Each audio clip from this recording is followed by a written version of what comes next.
But I'm also going to probably play episode 2 for a little bit. Like, I'm going to play the tail end of episode 2, go into episode 3, and I'll be in the chat if you guys have any questions about our campaign or just what's going on with Vicarious Ventures. And I'm going to switch over to opening theme here. So let's get started. Let's roll.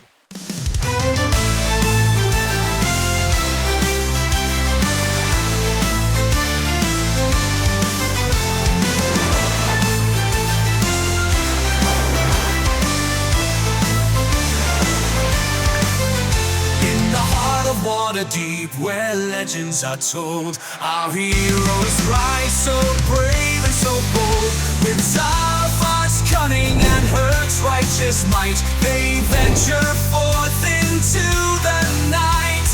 Bigfoot, Lebowski lurking below, fear shadows dancing wherever they go. Captain Mako sails the seas with fish to be found. Together their fates start to be bound. Vicarious Ventures. This is what you do. Dumpster tackle. 10. That's enough.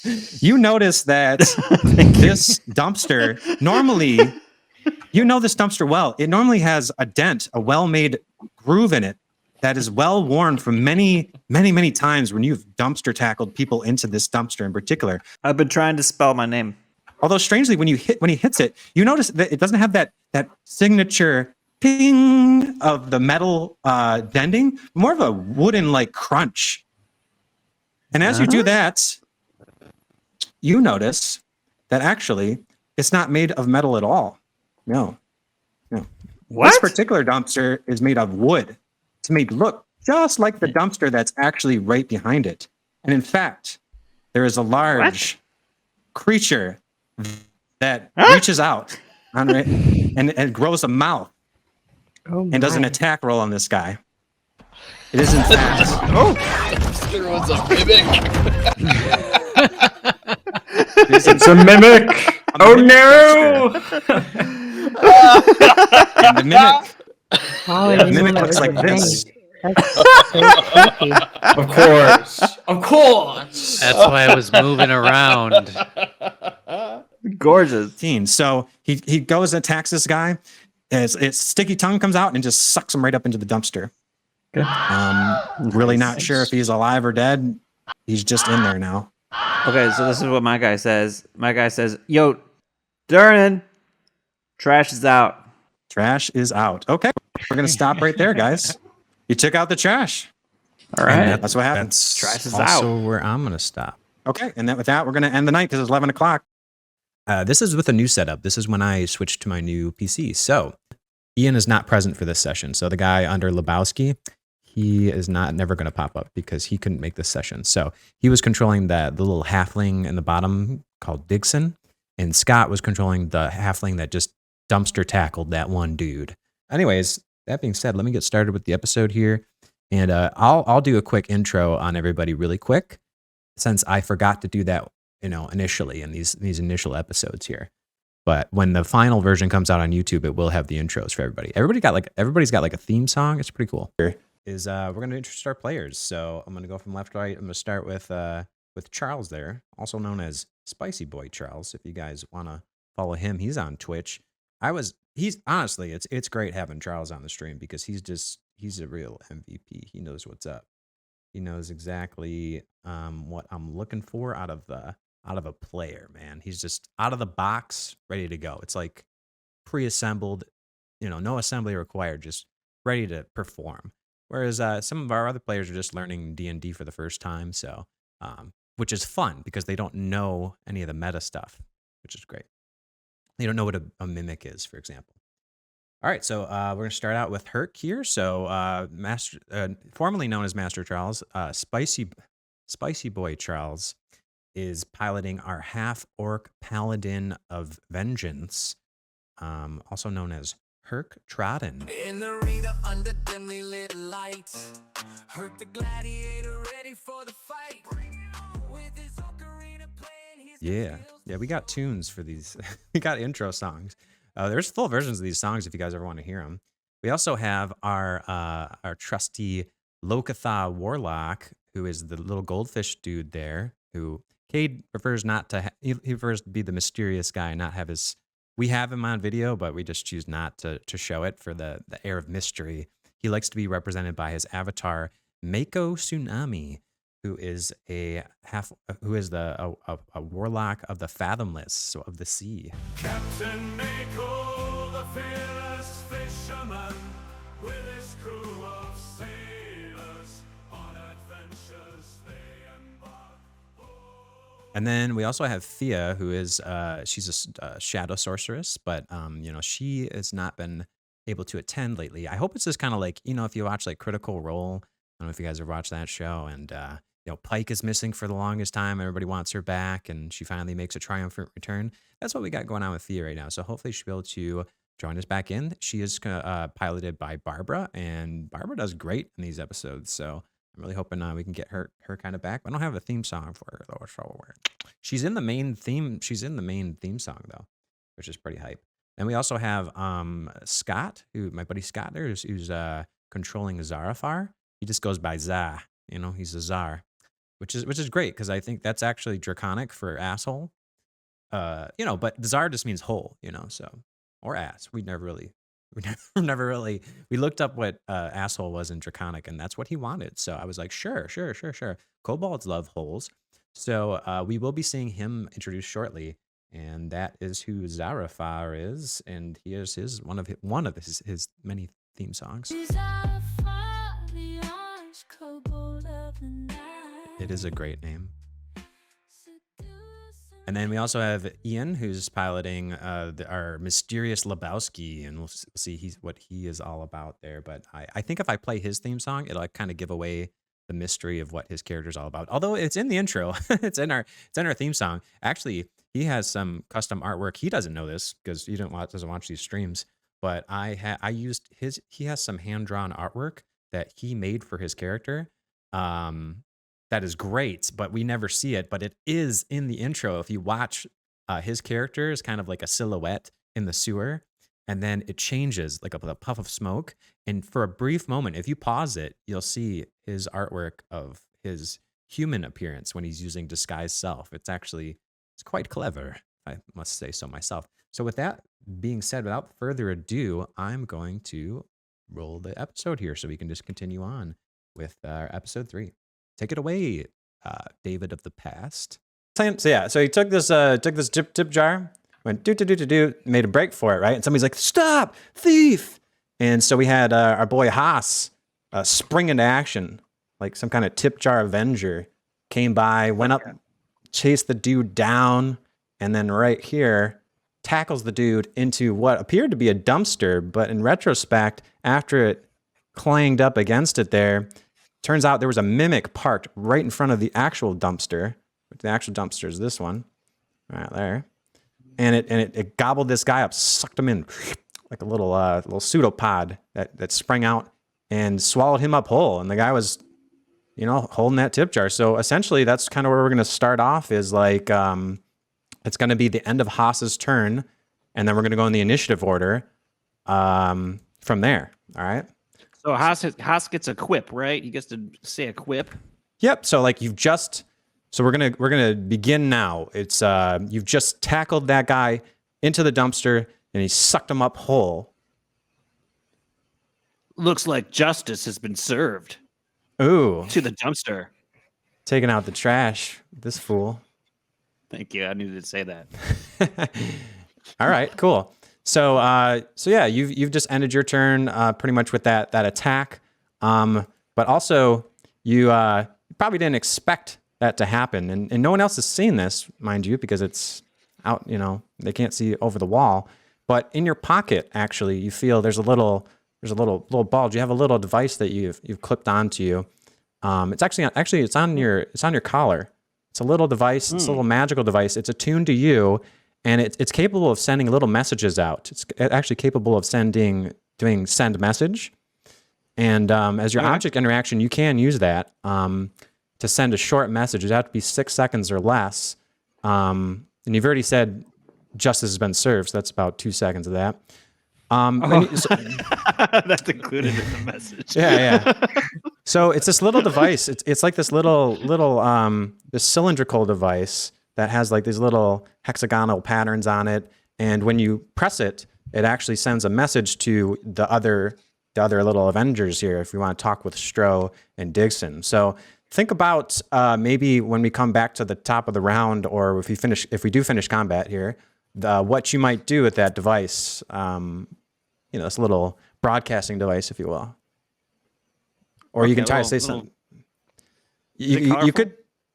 It's right. It's super colorful actually. It's originally was very colorful, and it's a telecommunicated transmission device. Yeah, you could call it a like a Scott. Super colorful original telecommunicated transmission device. Yeah, the Scott Caster for short. So if you want to say something real brief at all to the other dudes, or you just want to need a second to think about what just happened and what you're going to do with the situation, the mimic just swallowed this guy up. Honestly, I think it's pretty obvious what I'm going to say. Click. The dumpster just ate somebody. Nice. Very succinct and to the point. Okay. Yeah. All right, cool. And with that, do you want to end your turn? Yeah. All right, sweet. So we're going to go on to... quick. Actually, you know what, Scott? You can hit E. I think it might be up there. Do you see where it says like AP on the API? It says like EOT for ending the turn in the chat. It doesn't show. Okay, it might just be showing for me because I have it lingering from before. Oh no, never mind. It does. It says Haas. Now it's your turn. Never mind. I take that back. Where does it say that? It says it on like when you scroll up from the Okay. first Oh, I see it. Yeah, it says Scott pay. End of turn. Click. EOT, right? Yep, that's EOT. And I think you might have to have your character selected too. Because it looks like it's still on there. I'm not sure. I don't think you do, but it doesn't look like it skipped ahead yet. Just trying to teach you guys how to use that little built-in API thing. It's not a huge deal if you don't. I'm clicking the schnitzel out of it. Let me try it. Okay, it worked for me. So I'll just do it. It's All cool. right. But you can try again in the future. So another time. All right. All right, great. So we're gonna move on to Yagra. So Yagra's she's just finished taking out Krentz. She just almost got attacked by this one bandit dude. And I'll put like a little symbol on this guy to show that he's out. Krentz he's out, so I'll put an X on him. Okay. Oh, why is it disappearing? X. Whatever. I'll put a red mark on him. Okay. It's usually S for bloodied, but I don't know why the X isn't working. So he's out. He's out cold, and now it's her turn. So she just got attacked. This dude right here. He just got hit by his buddy, got slashed. So he's actually about half health. He's bloodied. I'll put that on here as well for him. He's actually bloodied. And the spinning lotus monk right here, the drunk dude, was responsible for that by redirecting the attack. So anyway, so she looks over and she sees that Hurk has picked up this guy by the scruff of his neck, and he's carrying him across this, almost like a stage, carrying him across towards this well. And she's like, she turns to him. She's like, "Oh, right, I'm picking up what you're putting down, mate." And she decides that she's also going to try to pick up this bandit right here.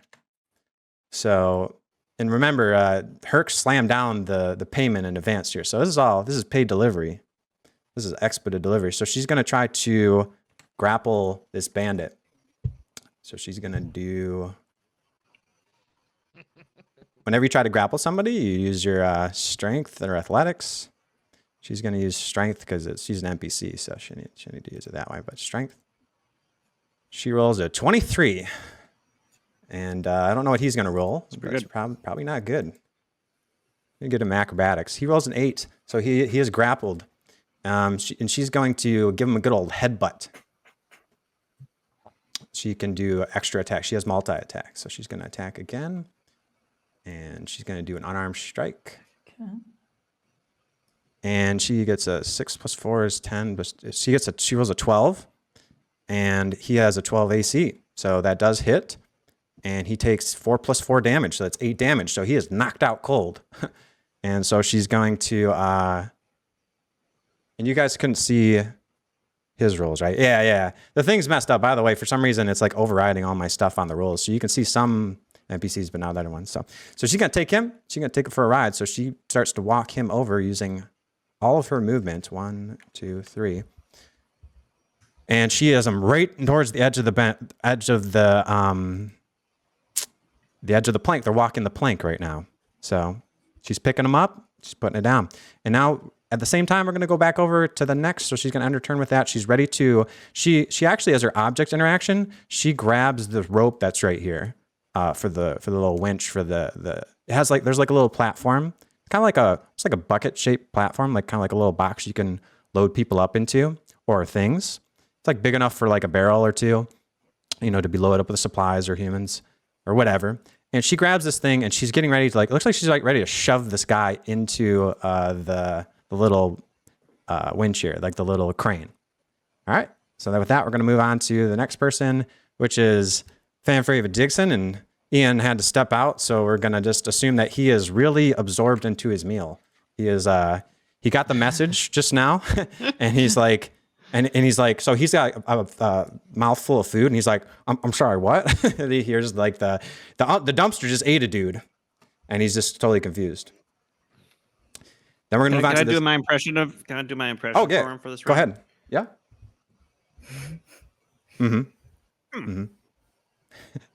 That's like a very Ian response, like or like like just like a little pretty par for the course. So we're gonna move on to the bandit. While this is all happening with Yagra, she's about to chuck this dude over, and at the same time, this bandit is like I said, Hurk has him picked up by the collar of his armor, and it's sliding up like into his neck. I mean, it's digging into his neck, probably cutting off some air supply. His feet, I'm a good 3 feet taller than this guy. Yeah, he's not even touching the ground. You got some height on this dude, and he's like beat red in the face, and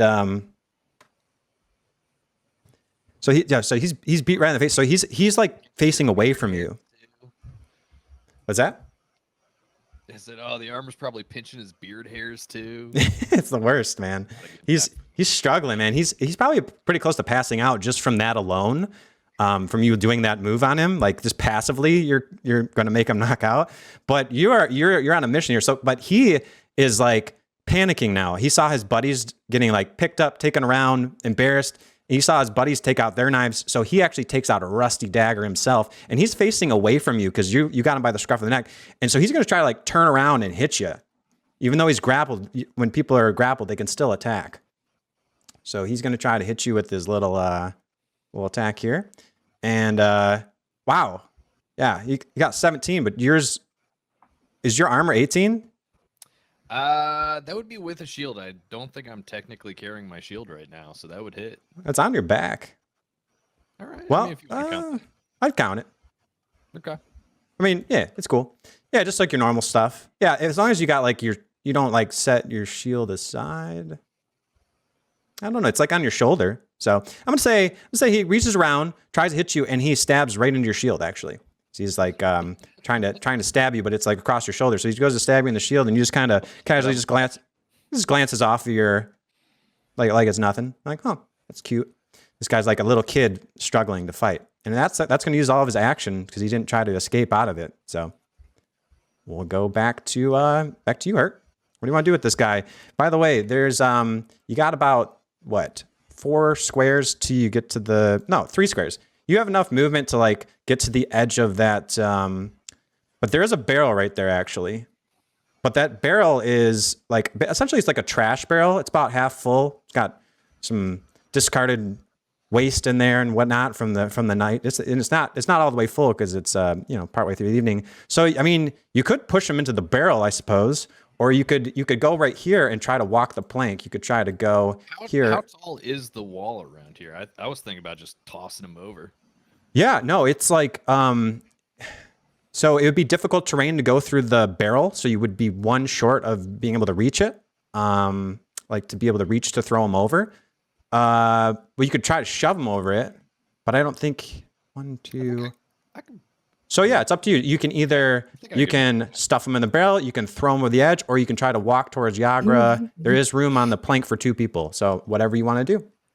Yeah, I'll just sidestep the barrel, I guess, and then come Okay, this way. you are going to do a diagonal, so you can still do that as your movement. You can go forward. And I'm going to take this guy too with you. Perfect. So Yeah. there you guys go. I'm gonna be like, listen, buddy, you're going into the pit, so this is probably your best bet trying to catch that rope instead of fighting me. And I just give him a good old toss. And Woo! And that totally works. So you shove him forward, and he tries to correct himself, but you just massively, he has no chance essentially, and he just gets tossed like a ragdoll. Ragdoll's over and just lands like on his back, splayed onto this little crane mechanism. And then Yagra at the same time takes this guy and shoves him in on there too, and they just land on top of each other. And then she just casually goes, she just says like a job well done, and then she just like lets go of the rope. And the thing just goes woo, and the guys just go flying down into there, and they're down at the bottom of the well now. You hear a loud, satisfying crunch. It's like a screaming and then crunch. You guys ever watch The Ring? yeah. There you go. Don't worry, they're not little girls. They're grown ass men. They can't fit in that TV. Well, what's a TV anyways, right? Am I right? I just All right, cool. Fist bump for her and I, Do you guys to the bar. you guys fist bump? Nice. Yeah. All right, and actually, let's see. With that, I believe that ends. We're out of combat now because that's all the enemies. Great job. So with that, the brawl has ended. Nice job, guys. So What about the essentially, guy that's sorry? which guy? I was gonna ask, what about the guy with the red ping on him? Is he knocked out or what's going on? Yeah, with I him? tried to make it an X, but it won't do it. So I can put this. I can put the skull maybe. I don't have no idea why the X isn't working. It keeps on like flashing in and out. All right. It's like a Roll20 thing, not my thing. Sorry, I didn't mean to interrupt. I was just making No, that's cool. sure. Yeah. No, that's Krentz, and that's the guy that got choked out Okay. by Yagra last round. So, right. Yep, cool. All right, cool. And with that, we're out of combat. So, see, this is so much snappier, guys. Like, I'm fucking loving this right now. It's just so much better. I can't believe we're not setting up for another hour and a half. Let's set up for another hour. You know what? I'll see you guys in an hour. Scott, there's still time. Yeah, there's still time to fuck things up. I mean, Y'all are jinxing it, man. and we're even recording too. I like partway through that, I was like, when I was describing that, I was like, let me check to make sure this thing's fucking recording too, because like that would be just my luck. All right, so. Oh yeah, and I forgot to mention that Fia's upstairs right now too. She's upstairs. Mm-hmm. She was so like she's kind of ducking out of there, trying to go meet up with Esfel. Yeah. And my friend. Yeah, and you were also trying to get out of there because they were mistaking you for a Karen. So the complainer who wants that to be mistaken for a fucking Karen, man. I know, right? I'll speak to the manager. So yeah. Speak to the manager about being a person who speaks to the manager. Damn. I'm gonna put these guys back, everybody back to kind of their positions. The crowd disperses and all that. And let's see, we can kind of go in any order here because we're kind of chips and quips. What happened? Oh my gosh. Yeah. So you come back to the bar, and Yagar goes with you, and there's the like Stro over here, and you can see him kind of. He's actually sitting on the seat here, and she's like, "All right, budge up, get out here, you little runt," and she like, scooches him over, and then she goes, sits down next to you, Hurk. So we'll start with Hurk and Yagra. So, and then we'll go to Haas in a second. And then Mako. So, and then Nisvel. So she sits down, and she's like, "Oh, blimey, I'm completely knackered. That was a hell of a fight. I could use me a drink, maybe a spot of ale." And then she turns over to Dern, and she says, "Oh, geezer, get me and my friend here, me and my mate Hurk, worked up a good sweat there. How about 2 Jaeger bombs?" And she orders her specialty drink, the Jaeger bomb. Jaeger bombs. I was wondering if you're gonna make that fun. You know I was it. waiting for it.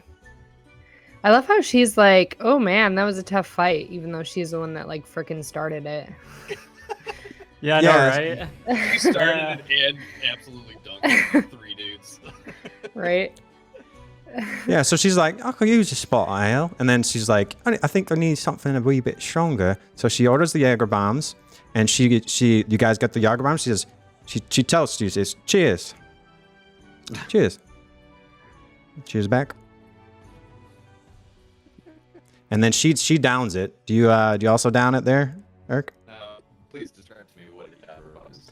The Jaeger bomb is when you take like one really strong drink, and then you get another little magical concoction, and you drop it in there, and it creates like a big old splash. So you drop it in there, you drink it, Drop it like his connection. and it starts to magically fizz and pop, and you're not exactly sure what it is, but it looks like whatever it was very strong, and it looks like it's like instantly will hit you, because she doesn't. She goes, "Hurrah!" and she just instantly feels it. Did you just freeze I up? usually try to avoid the prestidigitation drinks, but it always hits me weird in the morning. But Oh. I will make an exception for this one. Nice. So you down the drink too, and you feel like an instant little surge of energy, and it hits you like you never had this particular drink before, but you're instantly a little bit like, you know how it takes a little bit for drinks to hit you. This one you just feel immediately inebriated. Hell yeah. It just skips the whole part where it goes through your digestion. It's magically just absorbed into you. So you're feeling good. You're feeling relaxed. It's a great way to actually end the fight, to kind of wind things down after the little bit of the adrenaline there. And she just says, "What a fantastic way to start a day. I got my morning exercise in and everything. Who'd have thought I'd stay the night? Who'd have thought I'd stay the night on the pole with an old friend?" And she says, as she says on the pole, she like gestures over to the pulley mechanism there, just like old times, eh? Oh, right. That bull. Wink. Yeah, that kind of pull. And she's like, "Yeah, that was loads of fun." And again, she's like, pun intended, of course.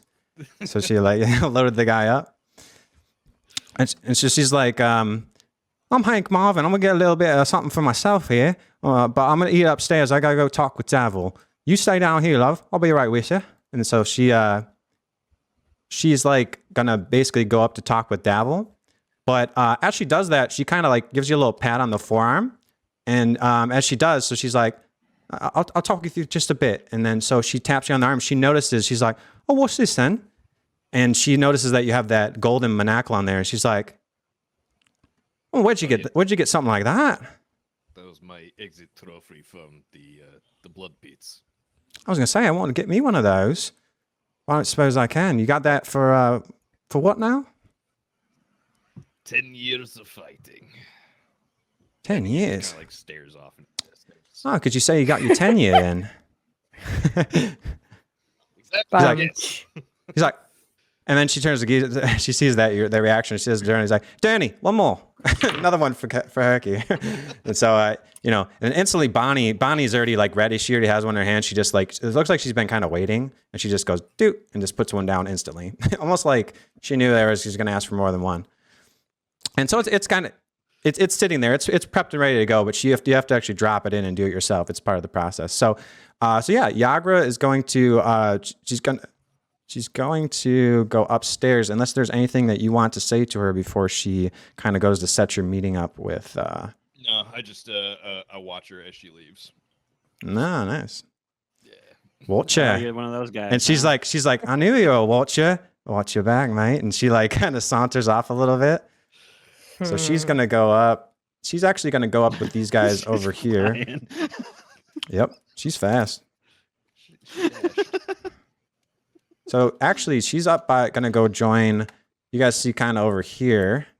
These guys are actually upstairs on the next level. I'm just keeping it all on here, but essentially, she goes upstairs to talk with Davil and the Doom Raiders, which are the members of the Zentarum that are like the good guys, so to speak, the honest mercenaries, if you will. Is the Trenchcoat guy upstairs or downstairs? Oh, you don't know where Trenchcoat is. He seems to have disappeared into the crowd. You guys haven't seen him since Fiahd hasn't seen him since she bumped into him. Maybe he's nowhere. Ever think of that?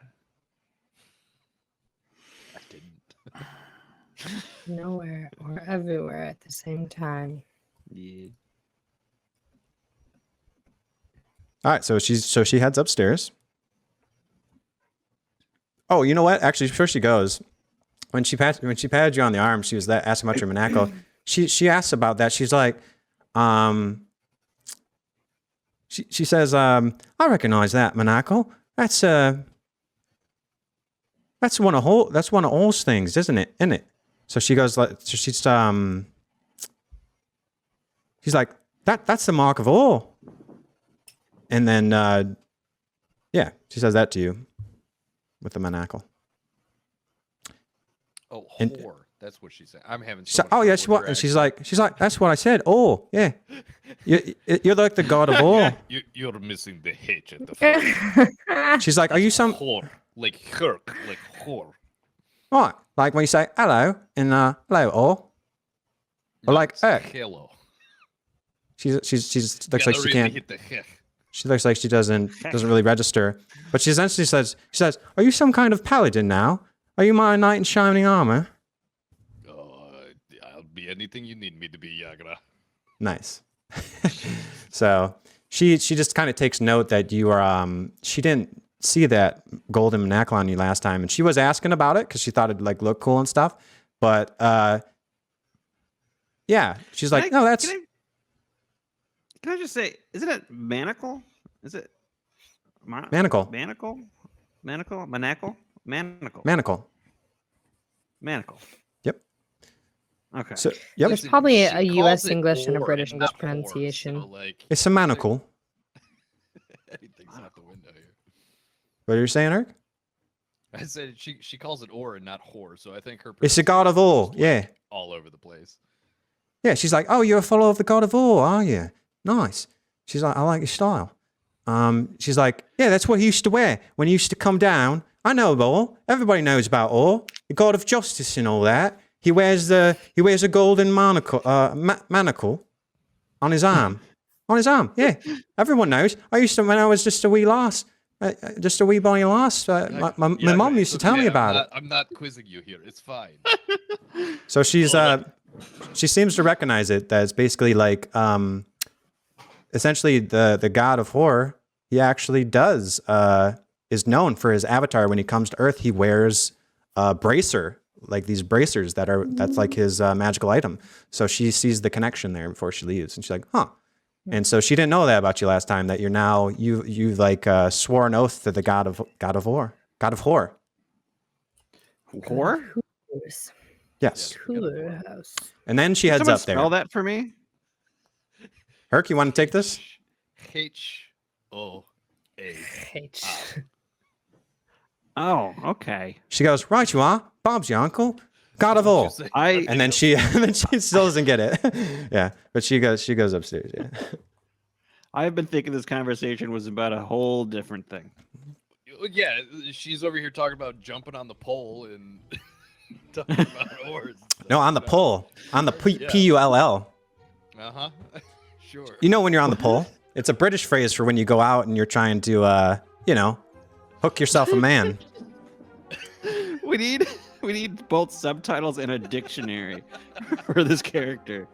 I didn't know. Well, Oh my it's a bit of Cockney slang, guys.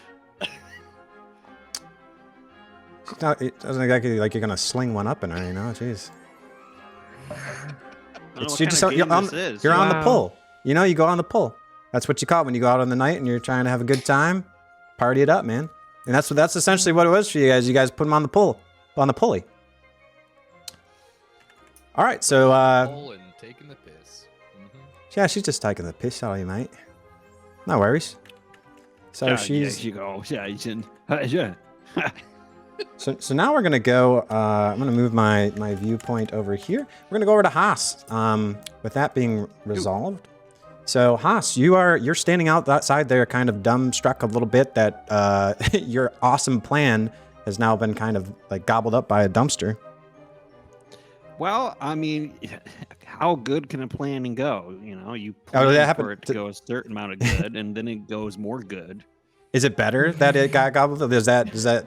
I mean, you could have possibly just killed this man. I mean, essentially, he was like unconscious and got swallowed up by this this thing. But as you're doing that, like this thing, it looks like it's starting to slowly move away. It's starting to slink away, just a little bit by The bit. whole Here. dumpster?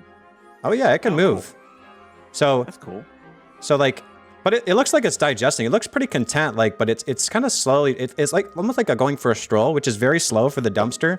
It has a walk speed of 15 feet, but you know, it's very slowly just kind of dragging itself along, and it does that by using its tongue. It sticks its tongue to the surface and it pulls itself forward. That's So disgusting. it's slinking along using its tongue. Otherwise, it can't move. Yum. Is there anything you want to do? Do you want to go inside? Do you want to message anybody? Do you want to peer in through the windows, see what's going on? I mean, what does Haas want to do? He possibly just committed murder. What he Assisted suicide committed. at best.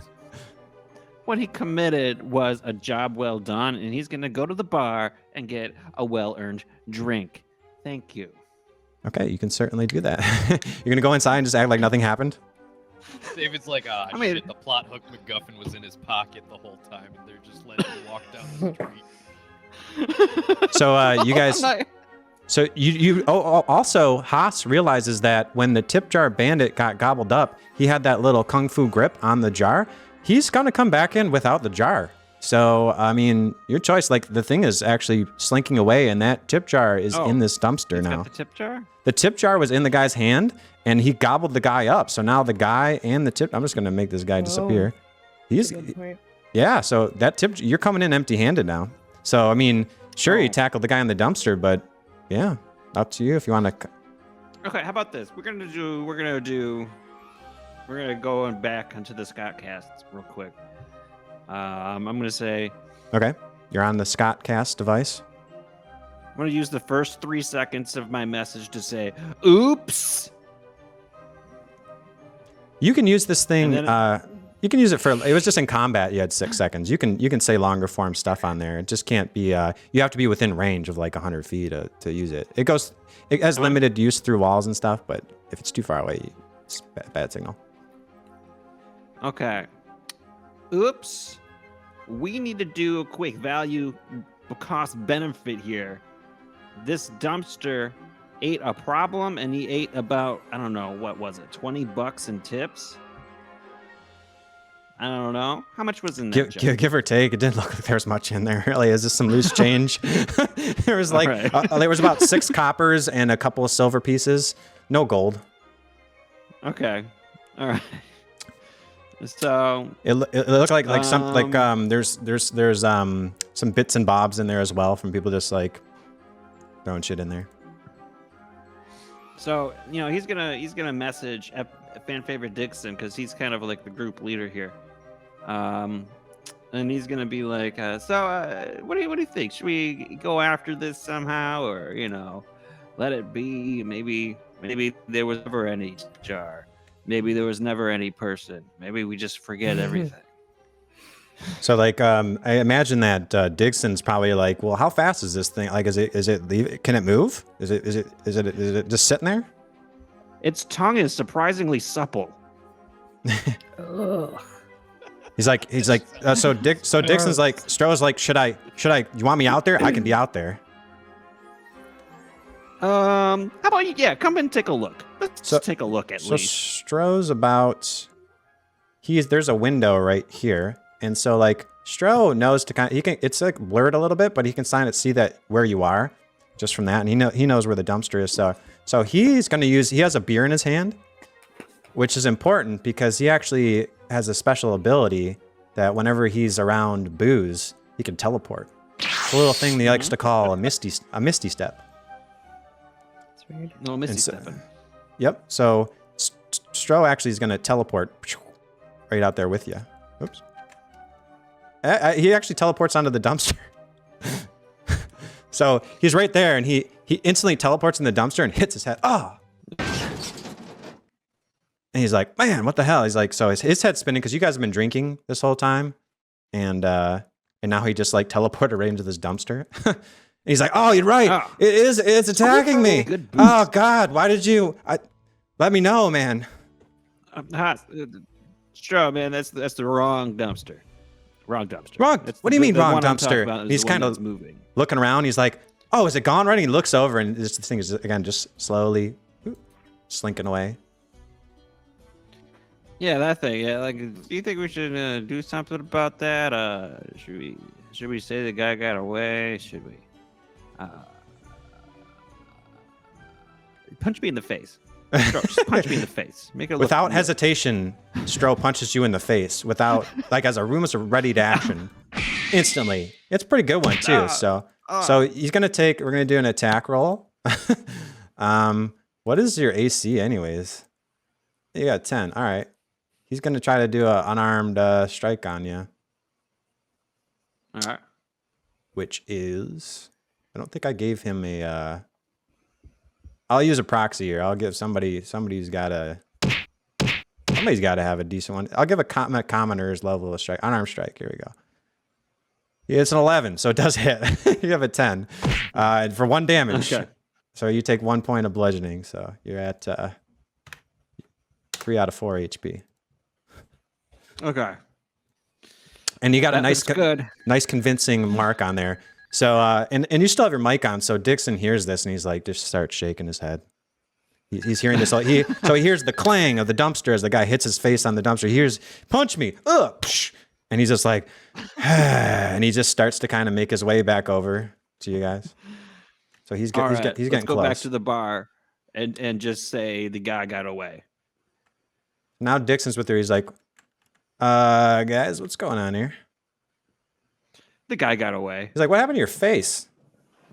Guy got away. Guy got away. He's right there. And he points over and this thing's just slowly making its way down the street. I don't see anything. Do you see something, Stro? Dixon's, so yeah, Stro's like, no, I'm seeing double right now, bro, after I hit that dumpster. Yeah, I don't know if we want to mess with its kind. And Yeah. it's your call, man. So they, but you know, like, Dixon's like, wait, did you at least get the dumps? Did you at least get the tip jar? Look, we're right next to the kitchen. How much money do you guys have? We're going to take a jar, fill it with a little change, and go back in. Okay. All right. So So we can retain our pride. I don't think you guys, you guys could look around in the kitchen. Maybe there might be something. Let's Go- look for a jar. Give me an investigation check. Investigation check. Yep. I It's under, can. it's an intelligence test. Yep. It's under skill check. I'm also gonna have Dixon do it because he has really good intelligence. Actually, he's got these abilities. Oh, you guys can't see it. He has keen mind, so he can remember everything. Oh, very good. You guys also have halfling nimbleness, which is like you can move through spaces of medium or larger creatures. Anyways. Nice. Yeah, they're just little guys. Dumpster's out of here. So what'd you roll? 10? Rolled myself an 18. A 10. We use and the an 18, first but I'm number. one Yeah, your thing is set for automatic like advantage rolls, but when it's like that, we just take the first number because it rolls 2, and that was the first Okay. one. But yeah, like your thing is, I don't know. Some of the NPCs are set to always roll with advantage, and I can't toggle it. It's not worth the effort. So 10's enough though. Yeah, so you do just rummage through the kitchen. You don't find, it's not a particularly clean looking one, but they have a couple of different jars out there. It looks like this one was maybe for some mayonnaise or something.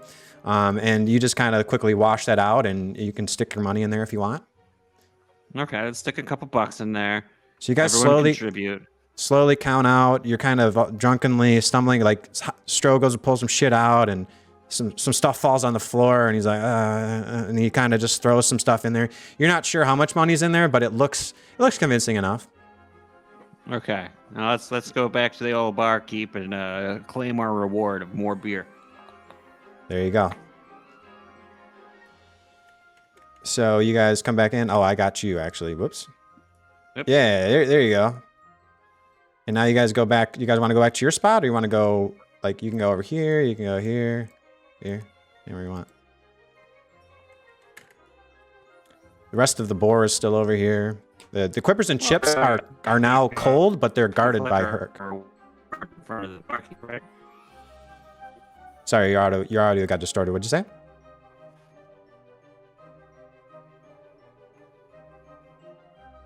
Ah, shit. I might be doing the distortion thing right now. Yep. All right. Hold on tight for a sec, guys. It looks like it's I think Scott, you're back now, right?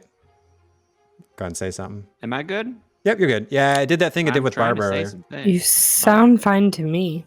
Yeah, it's just on my end. I don't know what it is, but sometimes it just. I'll just let you guys know the distortion is happening, and when I say it, you know. It Sorry. might be their internet connection because Kate and David both seem to be going out. Maybe. Yeah, I keep leaving on purpose because Sure, if it's For reward and talk. real time. As you're doing that, where are you guys going? You're going to sit back to collect the reward, like right here, right? Something like Yeah, that. yeah, sure. Okay. Just close to the guy. So as you do that, and you see Durnan making that, so like this is all happening in real time. As you're doing that, it looks like the tavern brawl is over now, and it looks like the crowd is dispersing as you come in, and nobody really seems to like care about the tip jar. Like they kind of like don't really notice you come back in. I mean, you're small too, but Durnan kind of says. So he kind of looks around. He says, "All right, show's over, folks," and he says, "But you know what time it is?" And he's like, "Happy hour." And then everybody goes, "Ah!" And they all start, people start hustling and bustling around. And it's the start of happy hour. And he says, "Oh, and one more thing. Anybody got any more complaints? Take them up with like," and he kind of looks around for like the Karen. He doesn't quite see a Karen anywhere, but he's kind of just announcing to everyone. His voice is booming. Not quite magical, but really carries, the guy has a voice. And some strong lungs, and he says like, "Any more suggestions? You can put them in the tip box, or you can put them in the suggestion box." And he points over to what's now being hoisted up as the tattered remains of the like an empty platform that was just smashed, and there's not the bandits are no longer on it. But he's like, "Any other suggestions? You can put them in the suggestion box. If you prefer the ambience down there, or a little ambiance down there. If you don't like it how it is Fill here." out a little piece of paper. Tell him to give the Hamtramck Avengers a little raise. That's right, 2 beers a night. So then Durnan sees you guys coming in, and he kind of just looks over at you. He doesn't really acknowledge you, but he sees you there. So you can, if you want to talk to him now, he's done with his little speech. You can. Hey, Durnan. Take a look at this chip jar. Jingle, jingle, jangle. Jangle, jingle. You're Okay. welcome. Roll me a deception check. What? Yep. This is D&D. This is how this works. Oh boy. Or it would be ability. be deception, ability? and then Cade, help me out here. What is it? What do you roll against for deception? I'm blanking. you don't roll anything. You just roll a DC. Oh, it's a DC, right? Okay. Yeah. So I'll say that without looking, it's probably like a DC of like, it's not that hard. 10. Okay, the first Oh. number is 14. 14 is good. So he just kind of like, just without thinking, just kind of perfunctory grabs the jar, like slides it back towards Maloon. Maloon is kind of like, yep, and just kind of grabs it, just kind of hugs it a little bit, like, got it. And he's like, good job, Maloon, like, Maloon? yeah. and He he's gets like, the fucking accolades? no, he's just saying good job for holding on to it. Like he's kind of being sarcastic. Oh, okay. And then he's like, I'm sorry, can I help you fellas? What do you mean? And well, you just gave him a saved the tip jar. We saved the day. It was us. And Mostly Haas. it's me. It was me. It's me. It was me. Mario. And he says, well, I guess that too is a fact. Good job, boys. And he says, next round is it's on me. Yes. Remember when There you we go. were making So he is I'm gonna drink he says immediately. he's like, tip jar is not something that you take lightly, even if it only has a few coppers in it. It's the principle that matters. That's So- right. So he gives you he hands you a little enchanted little card, and you guys can use this to get free booze for like the rest of the night. Nice. I know what all of the rest of my turns are. There you go. All right, so you guys are just now essentially there's right here. There's just like a place where, like kind of like where they have it's like a keg, and you can just tap it whenever you just got to reach over a little bit, or like you can stand up on top of it and you can tap it whenever you want. Nice. Okay. Cool. All right. So if is that all you want to do with your with Haas for now, Scott? Before we move on. Oh hell yeah, he had a good little story Yeah. there. You know, You get eaten by a dumpster. you didn't even and get the tip jar. You he used your decided own. to give that. I mean, I think you profited because you're gonna get the rest of the booze for free. It's probably with the money you guys would have spent on drinks, because it's like Right. it's 4 copper for like a mug of ale, and that only had I'm like- about 6 coppers in it, so and 2 silvers. So Okay, so I'm like, boys, now's the time to make our money back. you guys are gonna start like selling. Like peddling his own stuff. I wouldn't do it probably like on the first level in front of him, but certainly you can, if you want to start reselling stuff, you can. Okay. Yep. All right, so is that what you gotta do? You're gonna start like going to the upper floors and start selling booze to people just out of convenience? You're like, I'll give it to you for half price. After a couple for ourselves, of course. Sure, of course. Well, you know, you gotta take care of yourself there. And you kind of look over at Hurk, and he's shaking. He's like, looks like he just took. You're like, hey, he took a Jager bomb, huh? Nice. Anyways, Nice. all right. So if you guys are all good, we're gonna move on to Fiahd. She's up top. She's upstairs right now. So I'm gonna switch Wait, to. were we gonna do Mako? Or are we doing? Oh right. Oh, yeah, sure, we can. So let me switch my view back again because I was about switching. Honestly, there isn't much to do with Mako. Go to Fiahd first. Just Okay. I That's got fine. some for you. I just thought he mentioned no. that I'm before, cool. so I didn't want I'm to skip thinking you. of what I'm gonna do here. Right now. I got you. Yeah. So Durnan turns over to Mako, and he's kind of looking at like the tattered remains of the smashed cart there, and he's like, hey there, Mako, was it?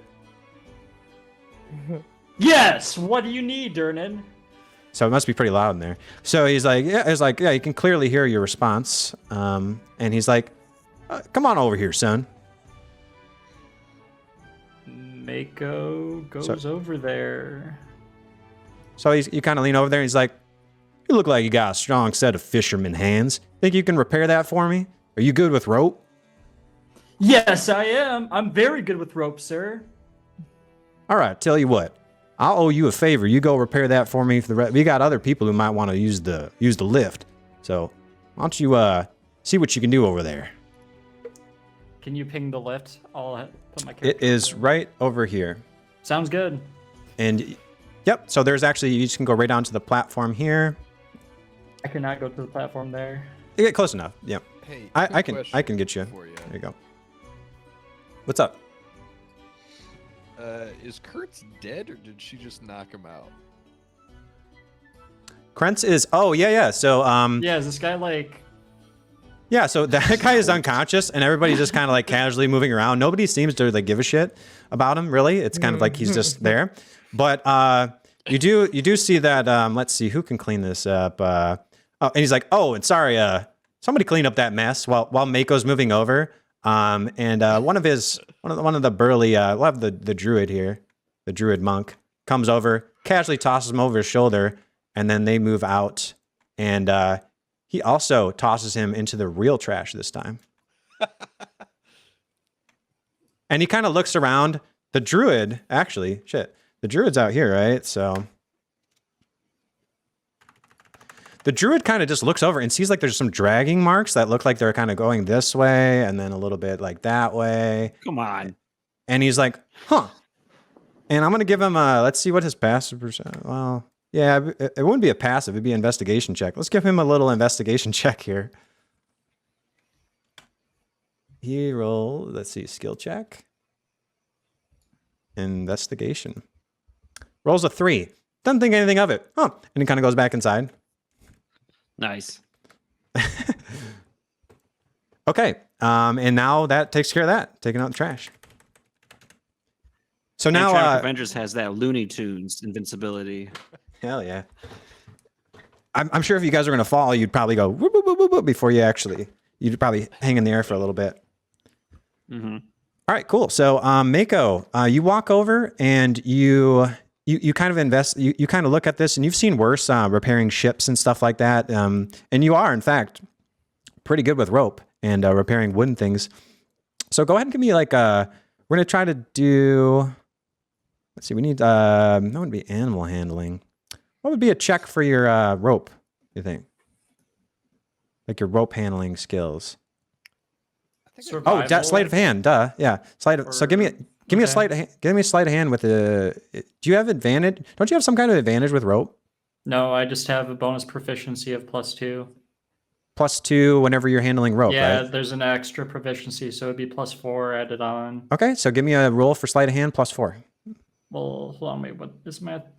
It's whatever like my sleight of hand is, because I know I'm proficient with it +2. So we'll see here.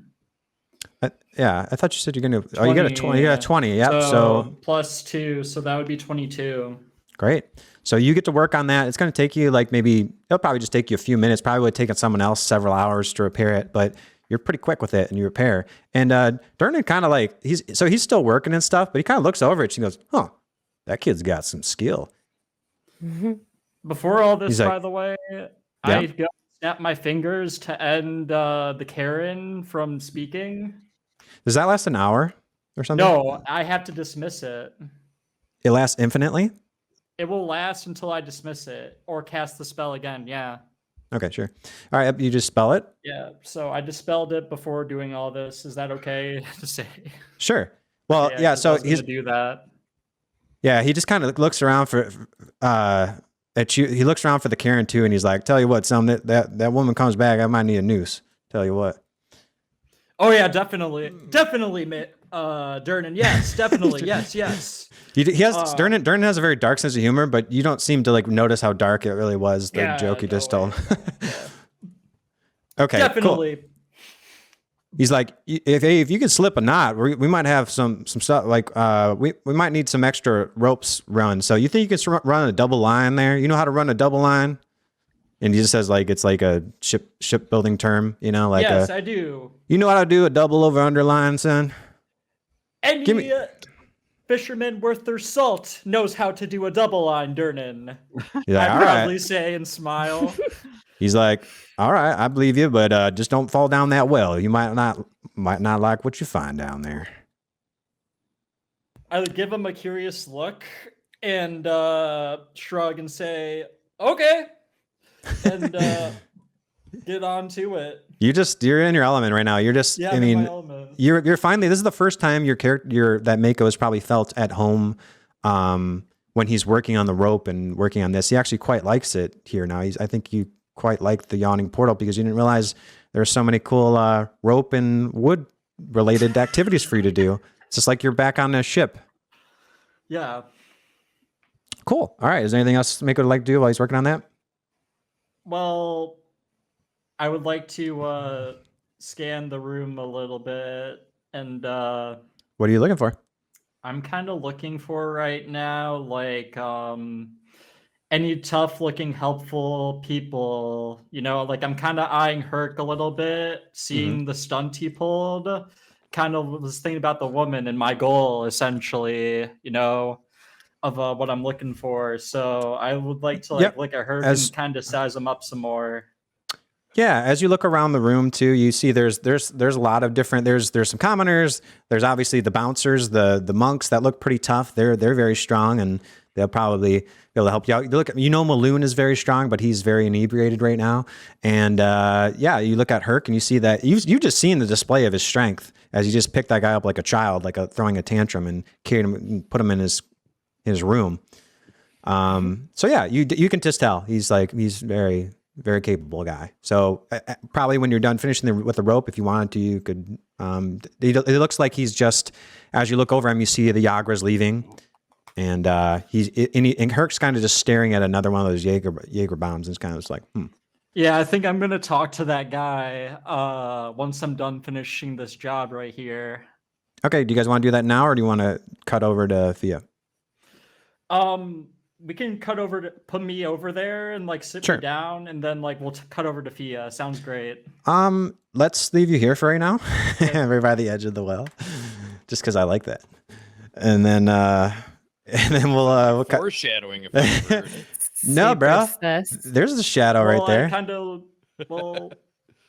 Well, honestly, so it's going to take you at least 5 minutes to finish that thing there, whereas it takes somebody else hours, but it'll take you at least 5-10 minutes to do that. So, right. And I don't think Fiahd is going to take longer than, I don't know. We'll see. So we're gonna cut over to so yeah, you ready yourself to go over to talk with Hurk. I gotcha. So we're gonna go upstairs. I'm gonna switch the map view here.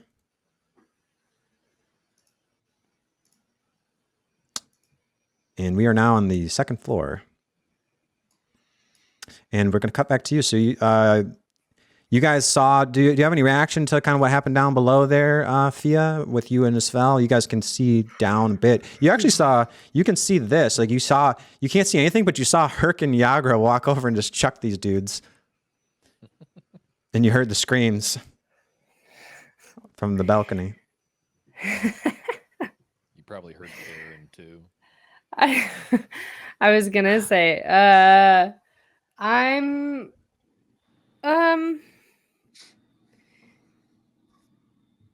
I kind of hear that everything's settled down, so I just kind of look at his fell and I'm like, goodness, I hope everything is all right.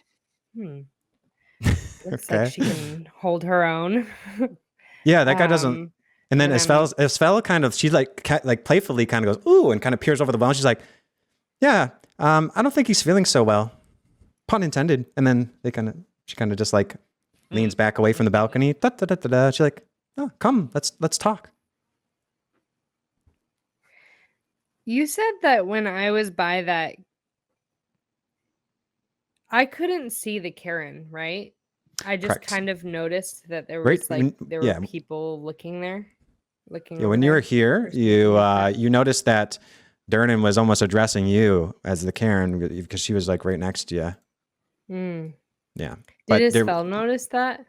Yeah, you guys know that like clearly there was nobody there, so it was probably magic. And magic's pretty commonplace. And you as a actually give me an Arcana check. Okay. Move this. Instead of me trying to explain, like just give me a check. I'll handle it. Exactly. Yeah. There we go. Okay.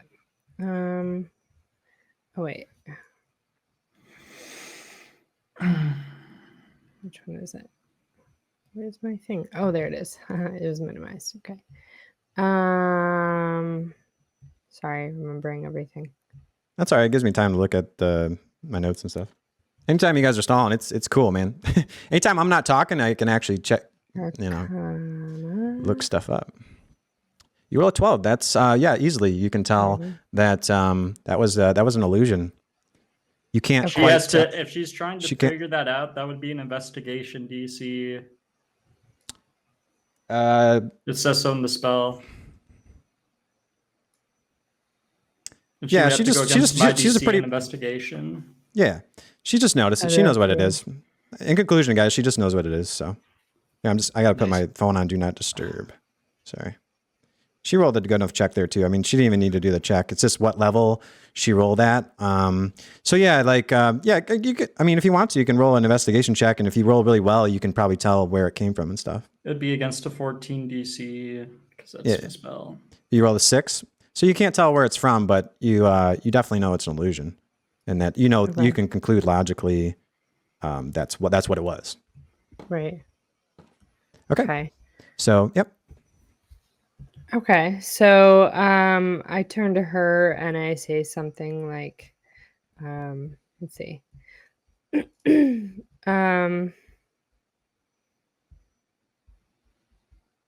Sorry, I'm just moving my stuff over there. Oh man, I don't even know what to say to that. I think they might suspect me of something. It might be best if we go in your room and hide to talk a little bit here, a little bit more privately. She says, that is a good idea. We would want to avoid another one of your fiascos, huh? And she goes there. Good idea. So you guys move over towards her room. And yes, that was a pun with your name. She likes the puns as well. Oh, sorry. She's my new favorite character. The fiasco. It's kind of crazy how all the NPCs love puns. I know. This is like, it's almost like we're in another dimension here where like puns are powerful. The David verse. It's almost like you should try to do puns and good things happen. Can I move myself into her room? Did you move me? I think we are going through this. Did we go through the right portal here? It's, sorry, these other dudes are here. There, right? Let me move these out of the way so I can see. Oh, the hallway is down below where Durnan was, I think. Or it doesn't matter. Like, let's just say. Yeah, you're right. I can't see where the door is. Yeah, no worries. Let's just say that you guys are over. I think I gotta move back some characters. So let's say that you guys are about to enter through, like, I guess it would have to be through there. That looks like a bathroom right there, though. So, anybody see where the entrance is on the thing? There's some stairs here. Where's the entrance? Sorry. Her room is the one right there with the white rug, right? Or is it the one with the bear rug? The bear rug. Oh, the bear rug. It's the one with Nice the. room. It's the suite. Oh, I see the one with the white rug. It's like. Let's just say there's like an entrance like right here or something, and you guys went up through the hallway. Like you went here, and then you went there, and then you went like over here, and it's the entrance to the room here. Went all over the place. It's not exactly a Red Roof Inn. It didn't come with instructions for how to navigate the hallways. So you guys are about to enter there. So you guys go down a hallway. You go to enter the. She's like, come, and they you go to open the door, and you go into a darkly lit room. It's actually pitch black, but you have dark vision. So to you it's dim. And as you enter the door, you see that in the corners around the room there seem to be 5 shadowy figures. Go ahead and give me Shadowy figures check. perception check. I think perception check. Okay. Yes, give me a perception check.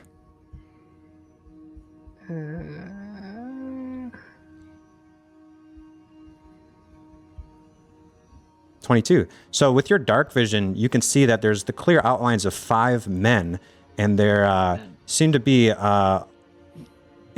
can see the outlines, and then they all seem to have these objects in their hands, and they're all two-handed objects, and but you can't quite, you've never seen these guys before, and they look like they're like all holding these various like instruments in your hand, and as you come in, Esfel flicks on a torch that is activated, and you see that there's these guys, and they all go, happy, happy, happy, happy, happy birthday to you, and they start singing a little birthday jingle. And then Esfel's like, you didn't think I would forget your birthday, did you? And these guys are just like, they're playing like a little mariachi band. They're half a cappella, they're half musical, and yeah, they give you a little birthday jingle, and they finish. And how do you respond? Do you look at Fia and she's just grinning because she saw you kind of apprehensive there as you walked in? You're in like a crouch stance at the ready. Right. Yeah. I was gonna say when I walked in and saw the shadowy figures, I definitely put my hand on my dagger and crouched down a little bit and was like, what's going on? I'd imagine that you were ready to use your fairy fire, which is those little glowing lights that you can cast and stuff. So you probably ready to cast. I was readying myself, but then they started singing. So my face slowly shifts from surprise to, or from shocked readiness surprise to joy surprise. And I look over at Esfel and I say, oh, dearest, that is so sweet. And I give her a big hug. Oh, sweet. And she's like, I who am is very this girl? touched. And I have tears of joy. Aww. And I tell her, I've missed you so much. I have missed you too, mi Fia. Come, you're all dismissed now. And she kind of just turns to the guys and just kind of, you're dismissed. And they all just kind of shuffle on out of there. There's like a back way out that leads onto the balcony here.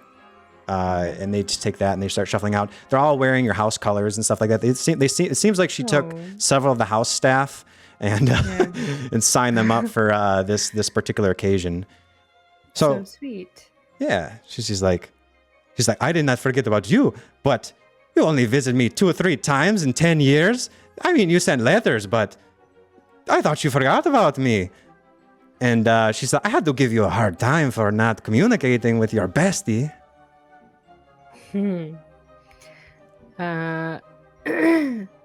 So you guys walk in, and it looks like there's she kind of says, "Do you mind?" And she like gestures towards this fireplace that's just not lit. It looks like a dragon or something, like it's some kind of mythical beast, and the mouth of it, like all of the other fireplaces in here, are a beast that you can light a spell. So she's asked you to light the fire for her. Okay. So I use my little it's fairy lights, right? Is that what it's You called? can use Fairy cantrip. fire? You can use the cantrip for a firebolt if you want. Fire. Oh yeah, firebolt. Okay. So what does it look like when Fiahd does this? Did she what does it look like when she casts a firebolt? I'll play it up here so you guys can see. Wait, what it looks is like it just is firebolt just an attack one? It's not. You can use it or for is whatever. it for- It's a Oh, you cantrip, can? so you can Okay. cast it at will. It doesn't require any resources.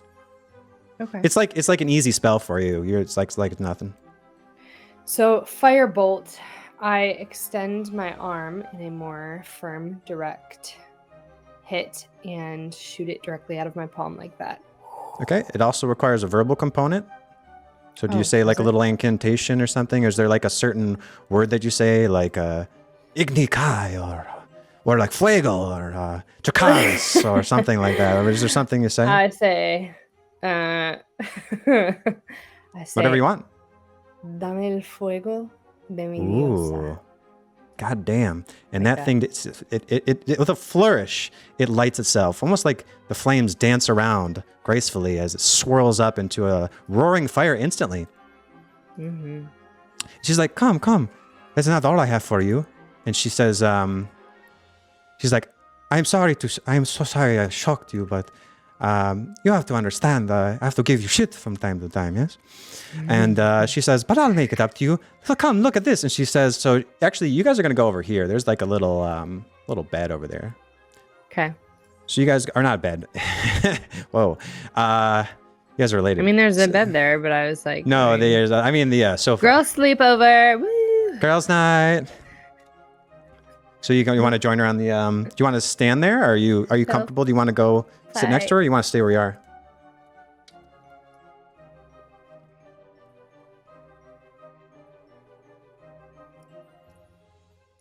Oops. Alright. No, I'll go stand next to her. Can I?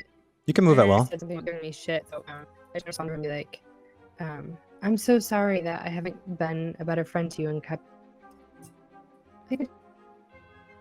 Uh-oh. Can you What's hear that? me? Yeah. It was cutting out a little bit, but you said, so sorry I can't be a better friend to you or something. Oh.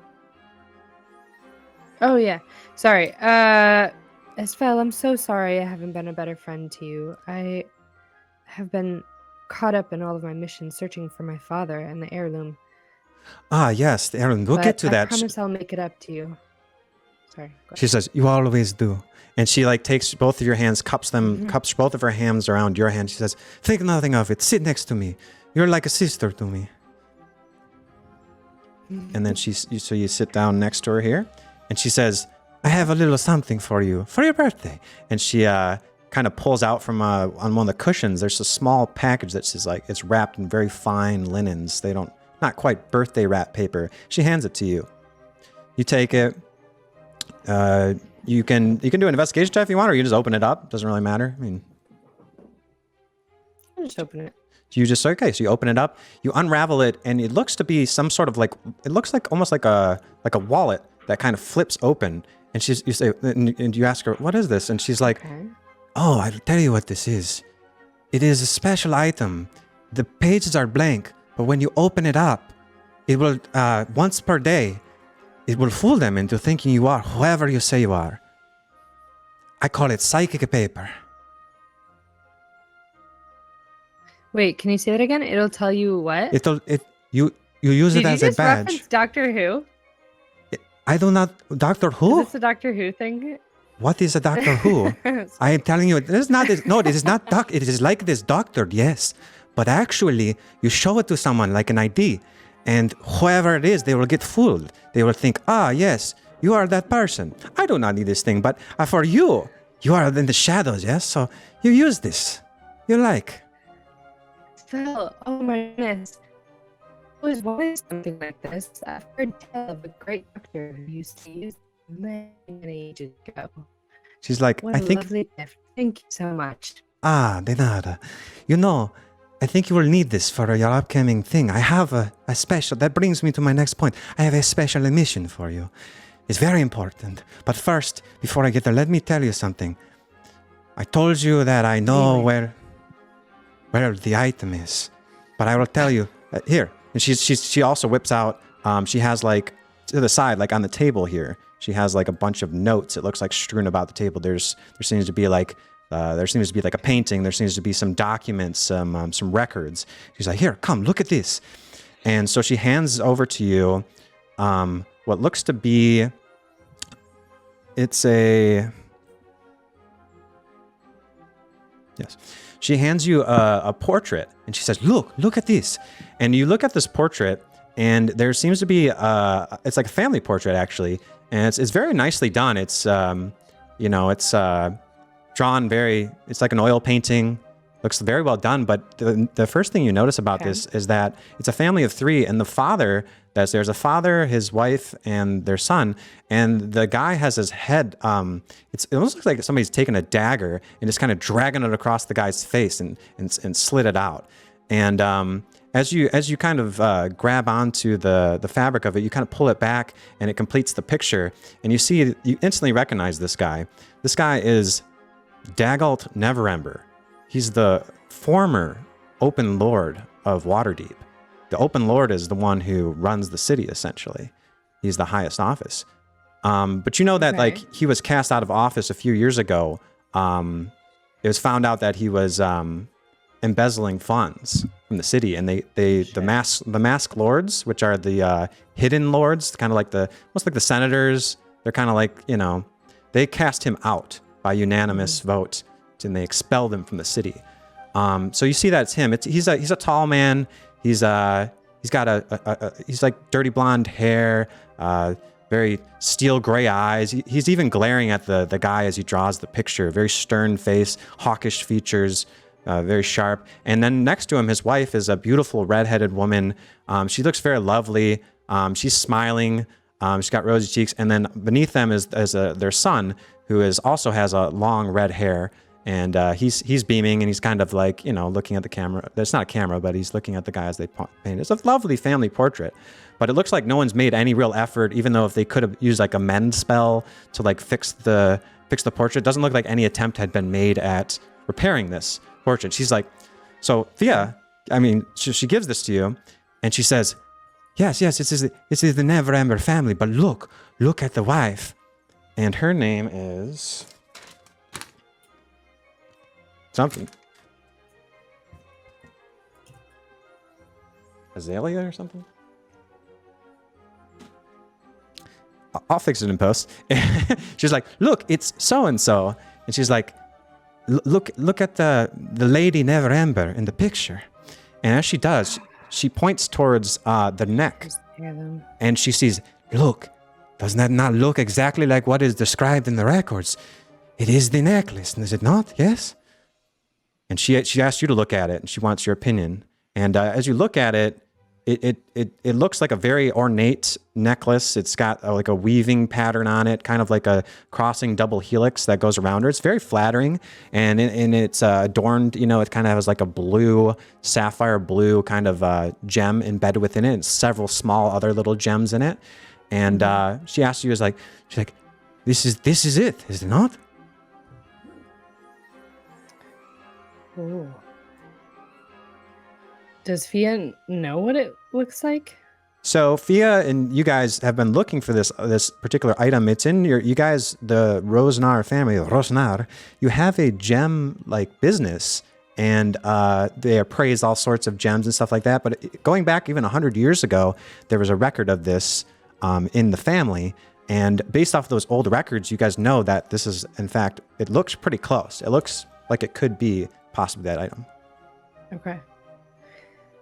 Esfel, how long ago was this photo taken? Do you know? Well, it was a family portrait posted many years ago when he was actually in power as the Open Lord. But if I had to guess, I would say maybe 10 years. Not too long. And 5-10 years at the most. What has become of his wife? Do you know? Well, she is the late Lady Neverember. I think you were not here when you were traveling when she passed, but a few years ago, even before he was kicked out of office, she passed. She is no longer with us. And probably with it, the necklace as well. But that is not all. Here, come, look at this. So she also has some papers. She says, look at these papers. I was doing a bit of digging, and recently there was an auction. They auctioned off all of the old Neverember family heirlooms, and after she passed, and apparently with Daggold gone, because Daggold got like expelled from the city. He's not actually like there in the city, but he's actually running Neverwinter still, which is the city in the north. But he's not welcome in Waterdeep anymore, and so she's referencing that. And got what I was saying. Something about the auction, yeah. So so essentially she tells you there's the auction that they had for the family, and she's like, so at the auction, guess what item was being sold? On the record, it says a necklace described double helix pan. I think this is the one. And so naturally, everyone was there bidding on it because only the best goes to the Neverembers. But we did not get it. I mean, we had a Rosznar was there appraising the gems, but we're outbid. You would think that it would be one of our rivals, the Hyde Counts. I hate to say their name, but the Hyde Counts, they always are spurning us, our rivals. They who must not be named. Those damn Hyde Counts. Anyways, or maybe even House Gralhund, but not Gralhund, no. It actually was the Casalanters. And you go, and you gasp, yes, the Casalanters, the richest, most powerful family in Waterdeep. They even rivaled House Rosznar back in the day. Yes, it was them. Accents all over the place. It was Victoria. So you know the Castellanters. They're like one of the best noble houses. They're very well known. They're philanthropists. Everybody loves them. Yeah. They're very well connected with every family. If you want to get something done, you typically have to go through the Castellanters, and you either go through the guilds or you go through the nobility. And if you go through the nobility, Castellanters are where you're at. And your house has a good standing with the Castellanters. She says, yes, Victoro and Amalia Casalanter, they bought this. For what I know not. If I had to guess, maybe just for the shipwrights ball coming up. As you know, the Sea Maidens Fair is in town. And perhaps maybe she wanted something nice for the ball. I know not, but I know what I need you to do. I need you to find the Casalanters. I need you to see what happened to this necklace. See if they have it. Do you think you could do this for me, Fiahd? I need you. I need you more than ever. But so of course, I am looking for the heirloom myself as well. You know this. I need this for my I know, me, Fiahd. See, I might be the head of the family, but you are the neck. And what is a head without a neck? I need your support in this very important matter. I could do nothing without you, Fiahd. Thank you. She says, gracias. When is this ball that is happening? By the way, she's like, might be wearing this. Fia's like half Italian, half Spanish, so I can go between Spanish and Italian as I want. It's a mix. So she speaks Like Spanish, Romani. but yeah, it's basically it's a mix essentially. It's the like entirety of Europe.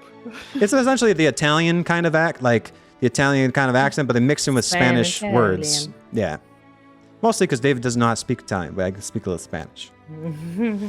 But okay, so what did you say? Dime, when is this ball that she will be going to? The ball, it is very soon. As you know, the festival is starting any day now.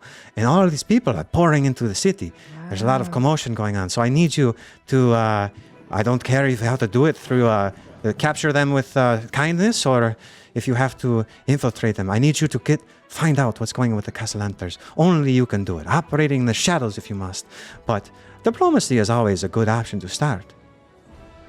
The what? Diplomacy is always a good option. Aye, diplomacy. But of course, we must go dress shopping. You should come with me. Ah, yes. You know, we should, before we go, like, she's like, I have some urgent business I need to attend to. I will leave this to you. But you're right. We should go to the festival, the fair. Let's go shopping. We go to the market, and then perhaps we go down to the the Maiden's Fair, and we check it out. There's a parade. Wonderful. I will get started on our plans right away. It's like, it is so good to see you again. But what you must do for me, she says, what you need to do, the first lead on this, is to talk to Dernan. Talk to Dernan and Mert, the money lender. Mert is his friend, as you know.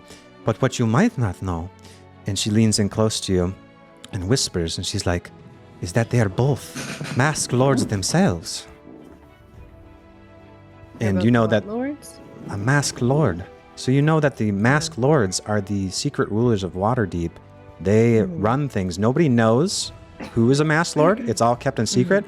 But all of the masked lords know the other masked lords. Anyone can be a masked lord. It doesn't matter if you're nobility, if you work for the guilds, or even if you're just, I don't know, you get an inn somewhere where they allow you into their inner circle. But it's to prevent people from being influenced, essentially. Like, they buy you out because they don't know that you're a masked lord.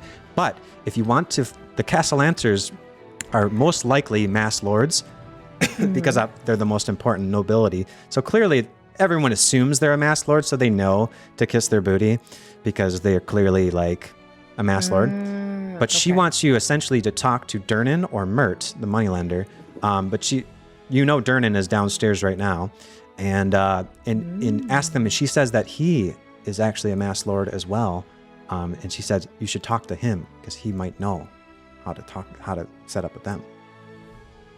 Do you think you could do this for me, Fiahd? But yes, of course, I did not realize that he was here. I did not realize about that connection. Yes, it's very urgent. Yeah? I must be very subtle about it. I don't want to raise any suspicion either. Yes, use your discretion as you're good at. So, what I will tell you to do, there's a code word you must use for him. Sorry, compared to mine, I'm sure you're fine. She's like, you must talk to Dernan and tell him the password. You must tell him this particular phrase, and he will listen to you. He will know. Yes, it is a Master Lord code. Tell me the clave. Yes, the phrase is, "Where's Waldo?" Tell him ask him where is Waldo. He will know. Waldo? Yes. Do I need to say it in a certain tone? You will need to say it. Whatever tone is fine. He will know. He will know. Okay. Ask him where's Waldo. Wonderful. Yes. But when you say that, he will ask you about Waldo. He will say, what does Waldo look like? You will describe Waldo. Of course you know Waldo wears the horizontal stripes, and he wears the red sash. Make sure you mention the red sash. Yes, very the important. hat. The red sash, okay. Very important, yes. Red sash, wonderful. Gracias. Thank you so much, Isfel. Oh, You are good. a lifesaver. She gives you a big hug. She's like, oh, I'm so glad you're back here. I need you in the city. It is crazy. There is so much violence in the city lately. It is a mess. I need you here, and we're going to find it. We'll find the item, finally. Yes, it's so good to be around you and to work with you again. You are such a great sister to me. Oh, God bless you. And she kind of bows out, and she says, I'll catch up with you later, okay? We go shopping. Okay, que Dios te bendiga. Yeah. She says, hasta luego. And so she leaves through the door, and she goes out this back door, the same door that the other guys went out through, and she goes through this balcony here, and she gone. Cool. And so she leaves you with yourself, and you take the psychic paper and you pocket, and you can add that to your inventory later to remember that you have it. And with that, do you want to look around a little bit, or do you want to head back towards the room? I mean, towards the main room to talk with Dernan? The main room is downstairs. He's in the main room downstairs. Yep. Right? Okay. I'll poke around Isfel's room a little bit. Okay. To see what's Are you around looking there. for anything in particular? I'm gonna start looking through some of like the documents and stuff that she has on that table. Yeah, you look through that and you find that there's extensive notes. There's records for your family, all the noble houses. She has like a whole spreadsheet essentially of all these different facts about the houses, members of the family, and you know most of this already, but she wouldn't mind if you wanted to take any of these documents that are on the noble families and stuff like that. If you wanted to take those with you, you certainly can. She also has the picture, you can't take the painting with you, 'cause where would you put it? But but you know, you take a good look at it and you see that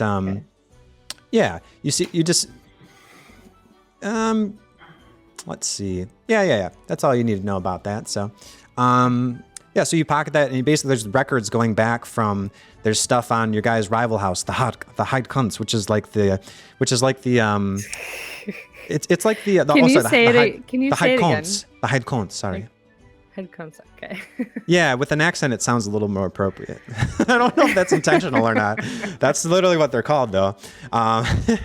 So there's like, and you remember that the Hyde Kunz family, they are they're like the branch of the Amnian branch. Like your family is originally from Am, where they had the Amnian vineyards, and they all, you know, it's more of like the Spanish, Italian kind of countryside where they grow all the grapes and stuff like that and harvest the wines.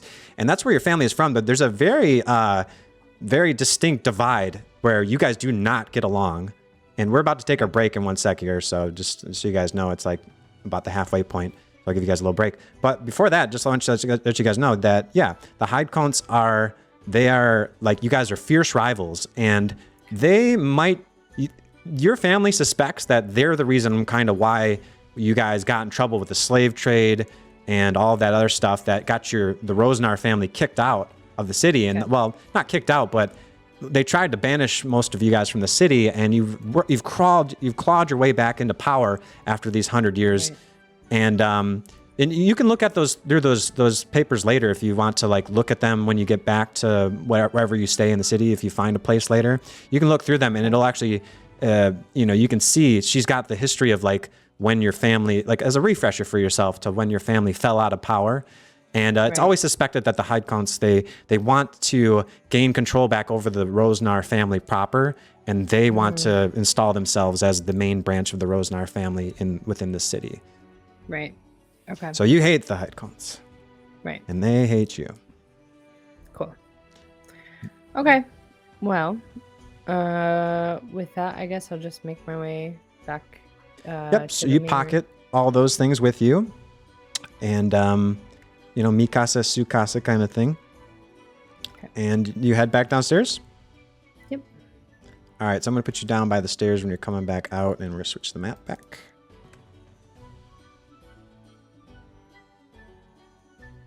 Let me see. Going? Oh, I think there's just a delay. There's the 3rd floor, and here is bottom floor. First floor. Here we go. Cool. All right. So, and with that, we're going to take a little break, guys. So if you guys need to, take a little stretch, we're going to take about 10 minutes. You guys can just kind of relax. Like, we actually have time for breaks now. It's crazy. Just going to fast forward here. Hey, why not hear the Captain Mako song while we're waiting here? We got some music. Sailing on the ocean, the waves crashing high. The wind is blowing slow and the storm is nigh. Captain Mako, the fearless fisherman, with his crew of sailors, on adventures they embark. Oh, Captain Mako, legend of the sea, singing songs of glory, a fearless melody. Oh, Captain Mako, legend of the sea, singing songs of glory, a fearless melody. Not scary at all. Do this. Nice. Only her armpit hair. Yeah. And that freaks me right now. It reminds me of Hood makes more. Everybody all rested. Right. You just decide to pull that up. You're like, all right, you know. Master angler with a rod of gold, fishing tales of wonder. All right, we'll start in a sec. Stories unfold from water deep to distant shores. His name's known far and wide. Captain Mako, the captain of the tide. Oh, Captain Mako. He's not a captain yet. Singing songs of glory, a fearless melody. Oh, Captain Mako, singing songs of glory, a fearless melody. Oh, Captain Mako, with a heart so bold, never. All right, we're gonna continue here.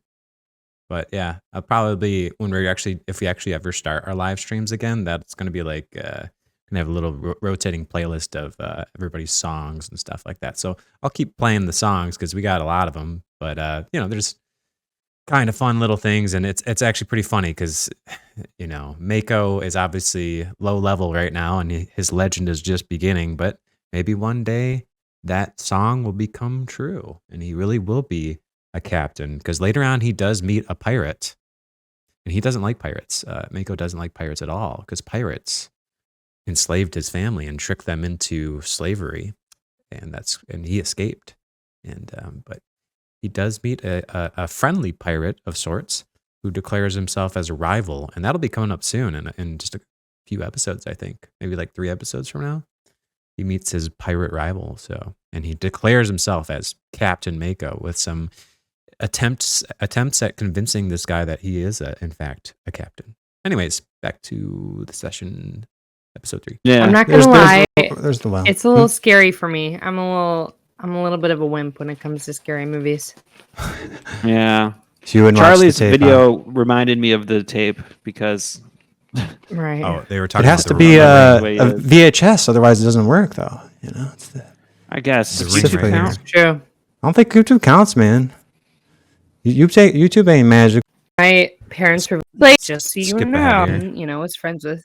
That's what, the ring video? You trying to... See, okay, so Fia, you come down the stairs and you're gonna be making your way through there, but like you're still making your way down the stairs. You're not quite there yet. Meanwhile, so this is all happening in real time, so I'll try to keep it together here. But so Mako, you're pretty much finished with your job there. It looks like you actually went very well, and it's almost better secured than it was before. There's some extra little mechanisms on there. There's a dual pulley system, so you can lower people down on the platform, or it can be on little individual rope attachments. So yeah, you finish up that, and I think we left off with you were looking for Hurk, right? Yeah, I was gonna go sit next to him.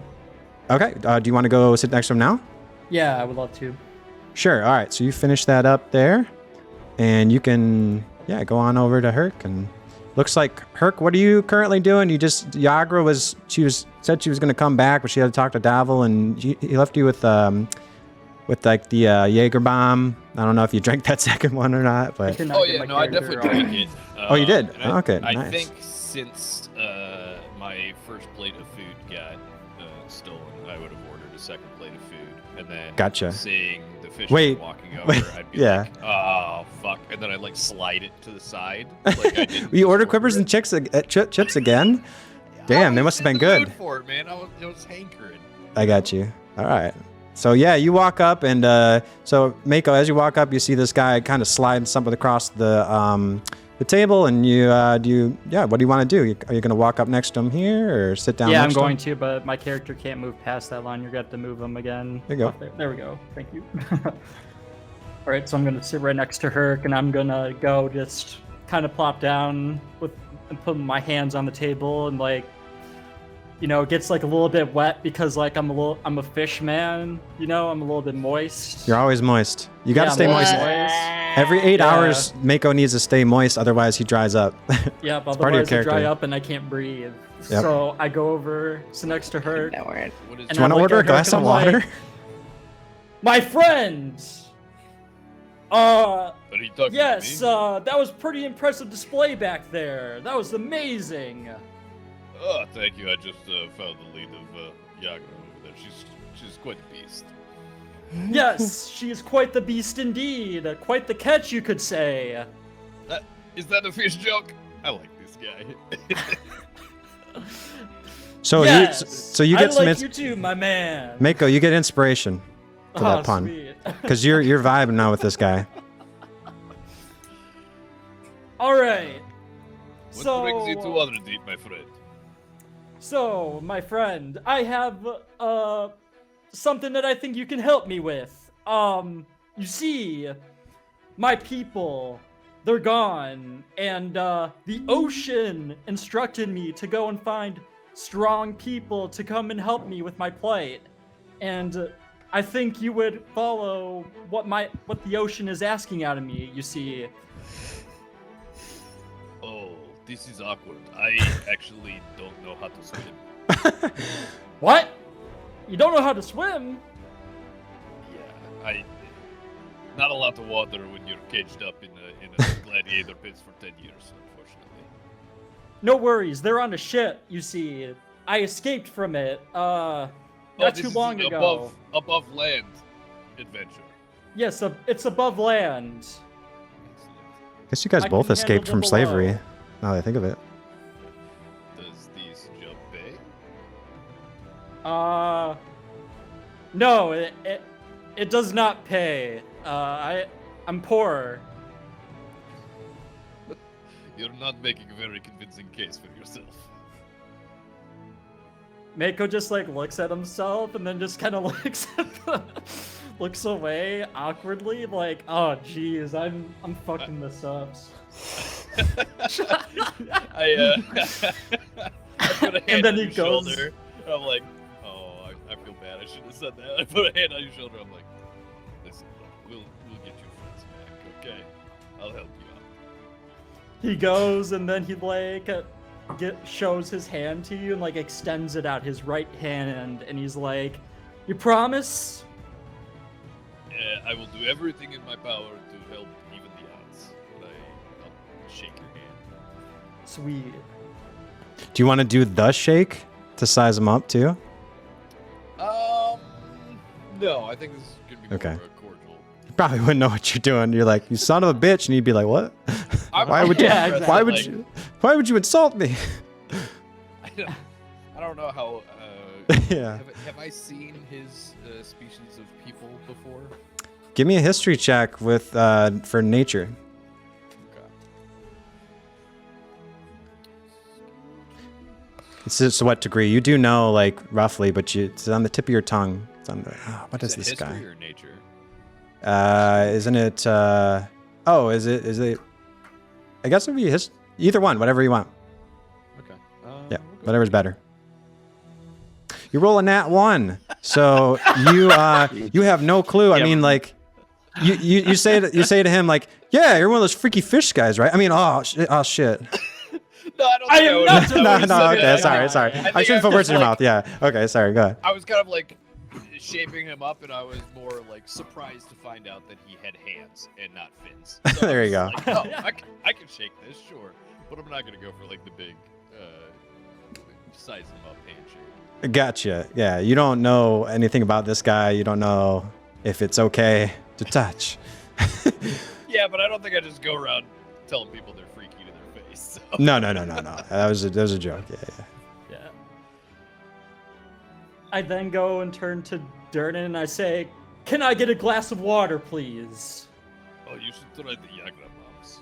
They're way better than Alcohol does weird things to my body, and I need water. Well, this I got to I'm see very how you have to thirsty. get the Yagra bomb. Bonnie's listening. And she's like, "Can I help you, darling? You need something? I need a water. Can you give me a water, a glass of it? Come Or right a up. pint? Thank you." 2 parts hydrogen, 1 part oxygen. There you go."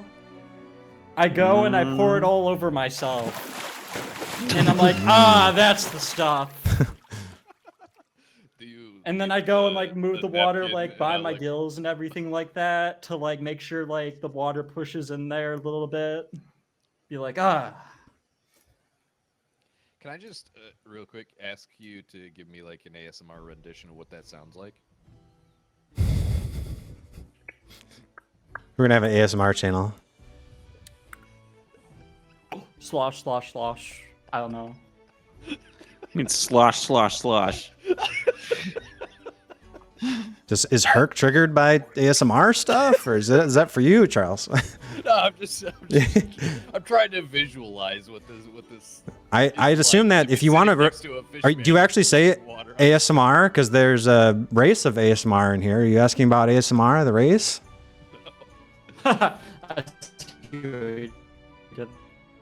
there. Okay, so you're fully, Mako, you are fully hydrated now. You're feeling good, man. Very refreshing after doing that knot. Durnan says, notes that you have a good job on it. He's, wait, what? You come back to us, David. Oh, did it get distorted? Yeah, you got Cut now. Okay. Yeah, no, I was saying is that you're fully refreshed now. So, and Durnan, you know, gives you a nod, and he's like, you get as much water as you want, son. Thank you, Durnan. Anyway, my name is Hurk Tradden. It's very nice to meet your acquaintance. Hurk Tradden. That's quite the name indeed. My name is Mako Tsunami, legendary fisherman of Waterdeep. If you need a fish to be catch, I'm your guy. You catch fish. Yes. Sometimes I eat them too. Oh, okay, great. And I slide back over. Slide it back. Whips and chips. I'm like, The "You mystery want some meat. Whips and chips. I go and look. Can I do a perception check? What are you trying to do? I'm gonna try to see, like, you know, if it's like goldfish people. I mean, it's the same as before. When you percepted, you had no idea that it's just fried food. Okay, So- I eat it. Yeah, I gotta eat it. Then. Oh, okay. Yeah, like if I don't know, then I don't know. I'm gonna eat it. Jeez, I didn't think this. Okay, would be Mako, this you eat that, and your stomach feels a little queasy. Yeah, that feels about right. It doesn't really sit very well with you. It's not really, for some reason, not seems to be hitting the spot. So is it just going to be the two of us on this adventure? Actually, I mean, yeah. Sorry, it would actually be an investigation check if you wanted to like look to see if it really is like, you know, because you know before it was a perception check that we did, but now it'd actually be an investigation. So I guess if you wanted to roll a investigation check, you can see whether or not you're going to be cannibalistic. Yeah, I can take investigation for that. Yeah, because that's what that would be. Yeah. We did do the perk check earlier, the perception check, but now I'll roll investigation. Investigation, sure thing.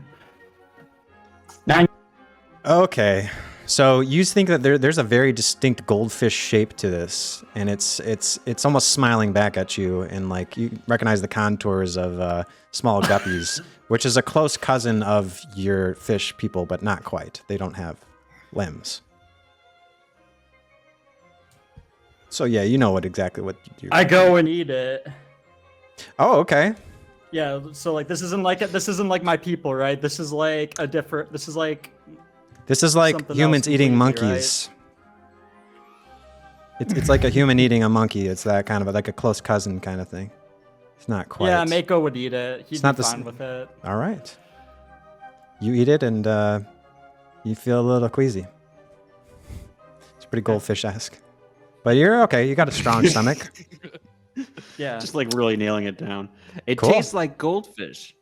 So Hurk, did you have any reaction to that? You cool? You cheering your Wait, quips and chips? To him, yeah, I'm freely sharing it with him because I was a little embarrassed about it at first. I was like, oh, I don't want him to see me eat it. Okay. When he said he eats fish, I'm like, if he's not He eats football, fish? I'll share a little with him. So it's My not people awkward between always us. have a saying, there's always a bigger fish. Mmm. Indeed. Sometimes, my friend, you have to be the bigger fish. Indeed. I like you, Hurk. I like you a lot. You get me. Like you do. I do love this dynamic. So like Maloon's over there. He's like, I like you guys too. And I want you. Now we can do this the easy way or we can do it the hard way. The choice is yours. Shut the fuck up. You guys are okay. And Like you do. I do love this dynamic. so like Maloon's over there. He's like, I like you guys too. Shut the fuck up. You guys are okay. And then he just kind of puts his head. He smacks his head down. He basically almost he's not passed out, but his head's down on the table. He's out. Nice. Nice. So yeah, is it just going to be the two of us on this adventure to rescue our friends, or is there somebody else? We need to find more people, more tough people. Definitely can't do it, the two of us. They would definitely go and enslave us and then They would Oh my probably gosh. have you go work on the decks and me go and They're probably out in the water and you can't swim. yeah, and you can't looking swim. forward You might want to. You're, You might want to teach them how to swim first. Yeah, I'm gonna have to teach you how to swim one of these days. Okay. Are you guys? So you guys are chumming it up. Is there anything else you guys want to do while we're here before we move on? I'm good, Hurk, unless if you have something else you want to say. No, I'm good. I'll chat it up with you. Is I like scan the bar for anybody else that I think we can rope into this adventure with us. Oh yeah, no. As you're scanning the bar, you just see that behind you there's a couple of tabaxi, some commoners. There's a man by the fireplace with a beard. He's sitting next to. He was by Mert. Where'd I put Mert? Shit. I moved him earlier. He's yeah. Don't worry about him. He's gone. I guess Mert's gone now. He was sitting at that table Come too. and go from bars all the time. It's fine. Yeah. It's You all just see there's 3 strings over here. There's a couple. There's a fire genasi over here and a water genasi over here. Some patrons. Yeah. There's the kids that are playing. Head on fire over The- there. That would be helpful. Yeah, this guy, the kids. You see, the kids are actually swinging playing with the newly constructed thing that Mako make, and they say, "Wow, this is even better than the event. This is like a crow's nest on a pirate ship now," because it's like a little bucket that you made, you know. And they're swinging around, they're loving it. So, yep, that's about all you see. And then you also see that Yagra's coming back down. So she comes back down and she says, "All right then, I got you a private audience with Davil. You wanna go have a little chinwag with him?" Chinwag. "Oh, who's your friend?" she says. Yeah, this is Meko Tsunami. He's a recent escapee of. I didn't get the name of your slave trade. I'm sorry. So many slave trades. Lokatha! I am part Lokatha people, and I am a legendary fisherman. Nice to meet you. But anyway, she's like, "Do you guys want come with? Go upstairs. You can bring your friend if you want." Sure, lead the way. Okay. I shrug and join, yeah. Okay, so you guys are actually going to go upstairs, and she leads you up to a private room that's with these guys up here. I might actually switch the map view for this. Hurk is like sort of disappointed that she took so long to come back down because being in a private room with her is nice, but now I got this fish man with me. So. There you go. It's not that kind of private room. Yeah. There's plenty of time. There's plenty of fish in the sea too. You know, you never know. Like that. Okay. All right. So you guys. So as you go upstairs, there's like a curtain that's been pulled around into like kind of a private area, and you see you can only really see there's this vague like silhouettes of like 5 people. 1, 2, 3, 4. Yeah, and Yagra 5 as she enters in there. Yeah, so you kind of pull the curtain back, and there you see sitting in the head of the table is Davil Starsong, who is he's a blonde sun elf, and he's sitting there, and he's got one leg kind of up on the table, like on a stool kind of thing, or on the bench. He's kind of strumming his he's a bard, so he's strumming a little tune while he's waiting. And oh, it's like, so you guys walk in, and she's like, and Yagra's like, here's our guy, and you guys enter, and he's like, and Dad was like, "Oh, take a seat," and so you guys can, if you want to, take a seat with the Doom Raiders. Yep, I'll I take do a that. seat. I'll, So you sit pat him on down. the shoulder as I walk by. I'm like, "Thanks for meeting with us," and I sit down. And so yeah, let me just Let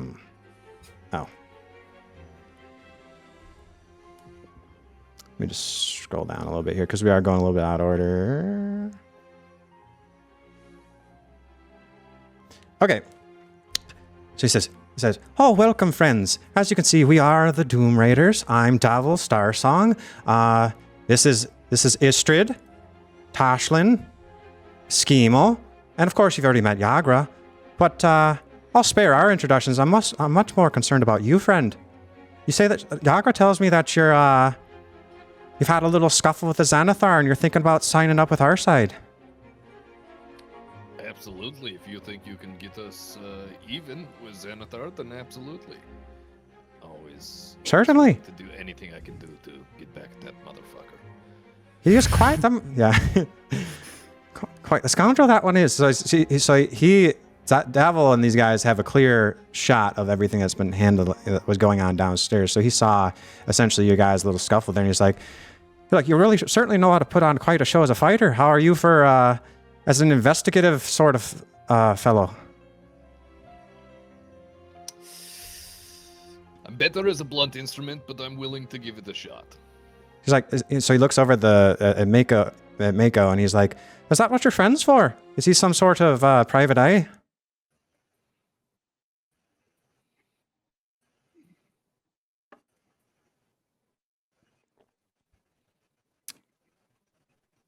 Anybody can respond to that?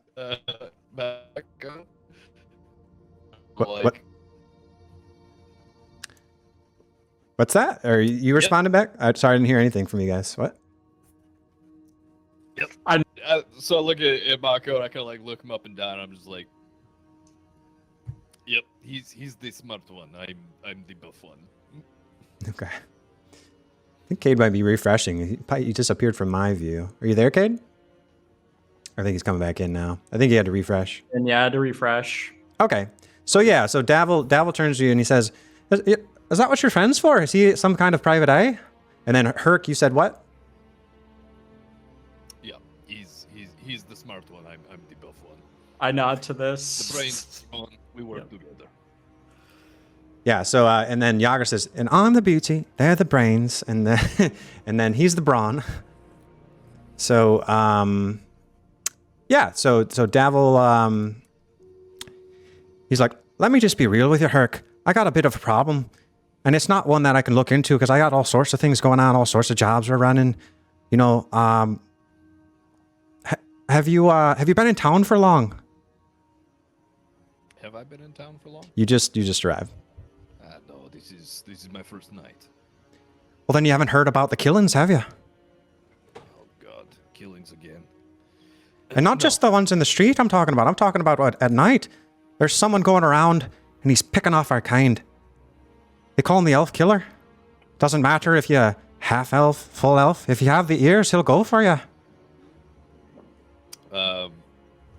When you say ears, you just mean pointy in general, because that includes... You might want... Yeah. So Yara's kind of like playing with her ears too, and she's like, he kind of shrugs, and he's like, oh no, of course, this guy seems to particularly go after elves. That's some kind of bias, but I might mind your ears there in the dark. I'd like you never to know. Try. Yeah, he's like, Davil's like, but he knows better than to mess with me and the likes of the tough ones. It's going after the rich. It doesn't matter if they're a rich aristocrat. It doesn't matter if you're poor or if you're rich. He goes after you if you're an elf. And he's 3 out of the 5 last nights there's been slayings, and I'd like you to try. Brand new occurrence that's happening. Well, as you know, there's there's the Maidens Fest. Lots of people coming in and out of the city. All sorts of folk. Could be someone from the outside. Could be someone trying to take advantage of the chaos. But that's where I'd like you to investigate. It's like, so... Yeah, so like... So Davil's like, if you want to be part of our little club here, I got this first mission for you. You do well on that, not only will I give you a reward, but I'll owe you a favor. And that's worth far more than its weight in gold. And trust me, I love gold. And he has like a big stack, like a big bag of gold that's just filled to the brim that he sets on the table. And he's like, just for emphasis. I'm not gonna pay you, but I got Not all this gold. gold, Right in front but- of me. No, I'll pay you. I'll pay you. You know, he'll give you. He will, but he says, not only will I pay you, but you'll also owe me a favor, which is worth more. And then he does the money on there and says more than the weight in gold. It's worth more than the weight in gold. I'm interested. You keep referring this killer as a he. Do you know details about them? Well, we guess that it's a he. There have been a few sightings. They say it looks like a man, but it's hard to tell because it's in the night, the dark of night. But he always seems to kill his victims a particular way. There's always a bit of gunpowder left over, or some sort of magical powder. He doesn't know what gunpowder is. Well, he might, but guns are very rare in D&D, and they work via magic. You have to have a special magical power to use them. Assuming he's talking about like same kind of powder from like a cannon, right? So, Yeah. He's like, they always find some mysterious powder. Now, in my travels, we've raided a lot of dooms, you know. I've seen a few things, but never seen something quite like this. Seems like he's picking elves off left and right in the cover of night, but they can hear the gunshots. They can hear the bangs. I'll say he knows what guns are. Gunshots. do you know a lot about the underbelly of this city? Perhaps you know where we could trace down the source of this powder. Of course I do. And I'll be sending you a message pretty soon once we get the intel. I got a man out on the job right now who's gathering some stuff for us tonight. But I'll tell you what. You get settled in for the night. We'll find you. I'll send you my calling card. And he flashes you like this card, and it has a symbol of the Zentarum, which is like a winged snake, which is the Black Network's logo. But in it, there's also stamped on like a lich. It looks like a lich's skull. And it's in the snake, and the winged snake is kind of going through it out the eye. He says, "Now, when you get this card, it'll have instructions on there for you, and we'll come find you." And he says, "But make sure it's this symbol right here, because I don't know if you've heard, we got enough problems of our own amongst the Zentarum. We got a division amongst us. Have you heard?" I have not. And Jagger was telling you a little bit earlier about the civil war that was going on between the Zentarum factions. And she said that Davil would know a little bit more about it. So I think you probably would. You remember that. I've heard it mentioned a bit, but I'm not that well versed in it. Well, I'll tell you what. There's a man, calls himself Erstal Floxin. And I'll write that eyes out for you guys. Erstal Floxin should go through there. Goes by the name of Floxin.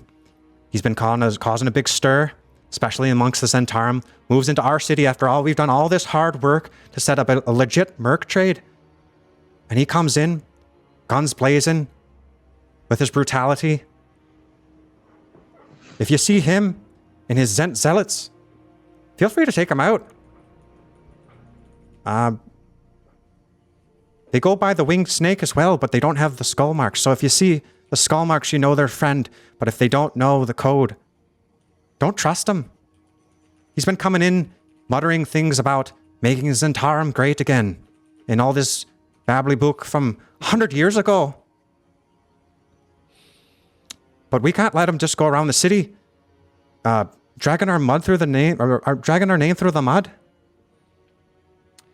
Was he once originally part of your clan, or is he just trying to bring you guys down?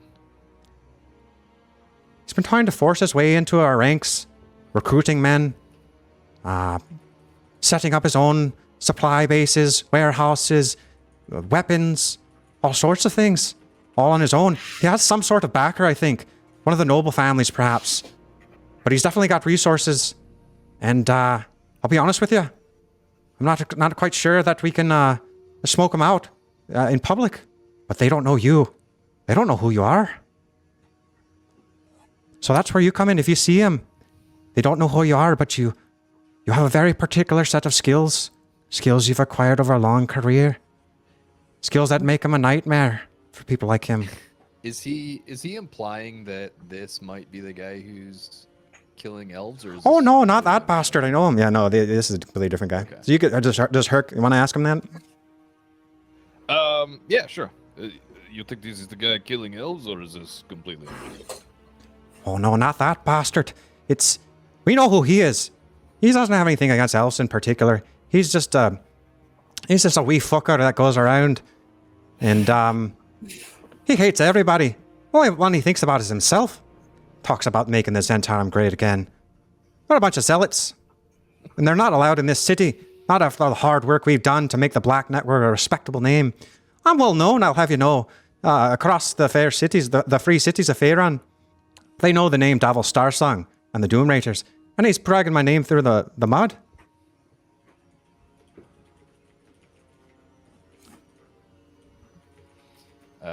Yeah, I will keep an eye out for him, for sure.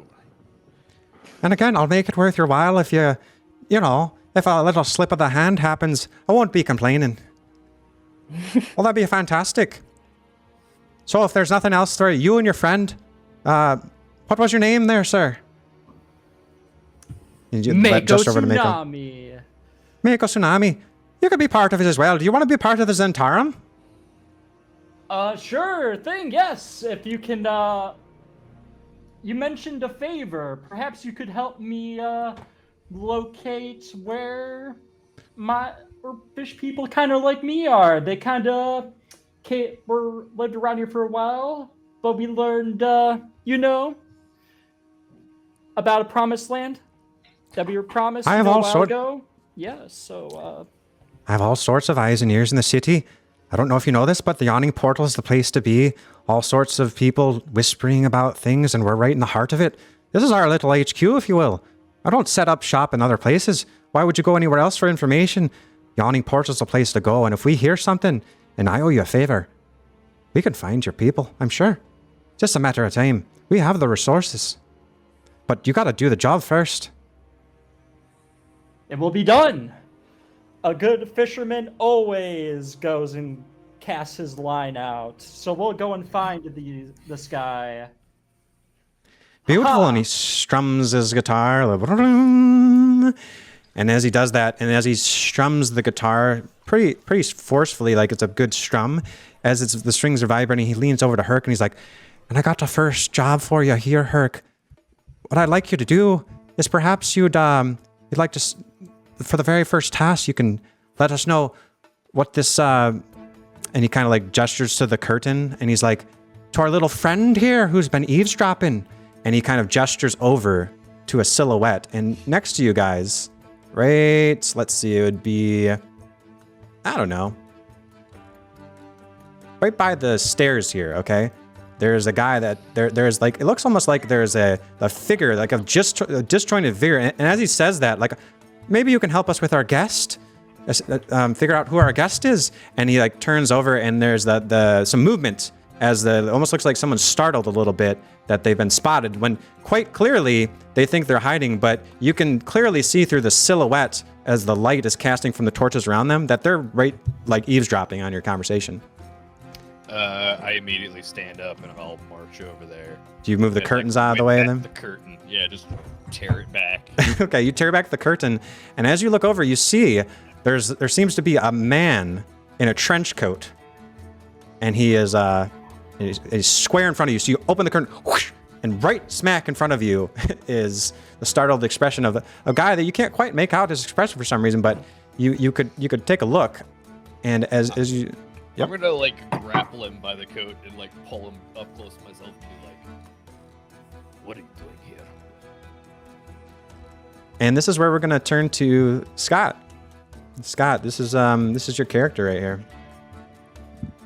Oh, hey. No. Hey, do a little warm up, Scott. Hey, watch the voice warmed up. Watch the hat. Watch the whatever. Watch yeah. the goddamn. Watch the trench coat. This trench coat's worth more than your fucking goddamn jewelry on the fucking either hanging off your ear, that fucking pointy ear. I see. Yeah, I fucking see that goddamn ear. You think it's an elf ear? God, it's more slimier than the goddamn sewer I came from. Oh, what you saying? By the way, as Hurk did this, you said that you went to grab his collar, right, to pull him in? Yeah. As you do that, he seems to slide forward, like the top half of his body seems to slide towards you, and then the bottom half almost seems to shoot out. And then all of a sudden, you're just kind of left with this little 2.5 foot tall, like the trench coat kind of slips off a little bit, and there seems to be like a 2.5 foot tall little orange lizard man, and you hear some scampering, and he's just kind of floating now as you're kind of holding him up in front of you. Chipachi, what the Chipachi? Come on. I'm gonna like hi. cautiously set him back down on the ground and let go. You're a little startled, I think. This is a Thank private you. conversation. For God's sake, I'm fucking having a beer here, and all of a sudden I get assaulted by this fucking Manning. Whatever. How you doing? I look back at what was his name, Dabble? Yeah. So Davil's watching this, and he's just he's leaning back in his seat, like precariously, almost like going to tip over in his chair. But he's strumming he's not strumming his guitar, but he's got it in his hands. You look over at you, and he's like, just kind of watching. Yeah. Nobody else can see, just Davil. Okay. He's tipped back so he can see the curtains parted, you know, We are like, line of sight like conducting that. some private business, and I would appreciate it if you would see yourself out. Private business in a public pub. I see. That's your fucking style of working. That's a little weird. That's all right though. You want to do what you want to do, and this is my way out. I'll just fucking head out. I heard some interesting things. I don't give a fuck. I'm gonna go downstairs.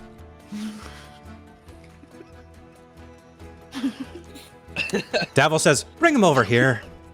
All right, and I grab him by the back of his collar as he's walking away. What's and I with the pull him grabbing back. of the coat? You pick him up, you put him down, you pick him up. This man picks things up and puts them down.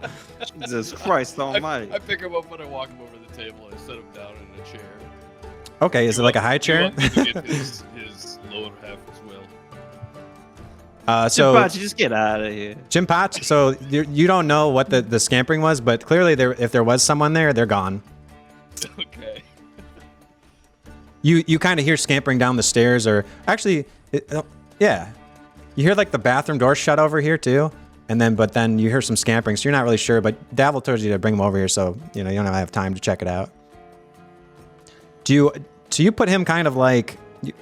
So like there's all different. There's Istrid here who is like, she's smaller too. I think she's like halfling or something.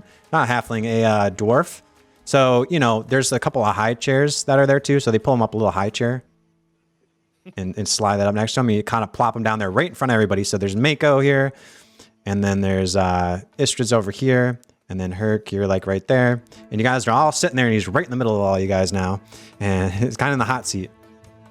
Mako, do you have any reaction to all this? What are you doing while they're doing all this? Ah, yes! Is he part of this thing too, Dabble? Is he gonna help us? Jesus Christ! You have to yell in my ear.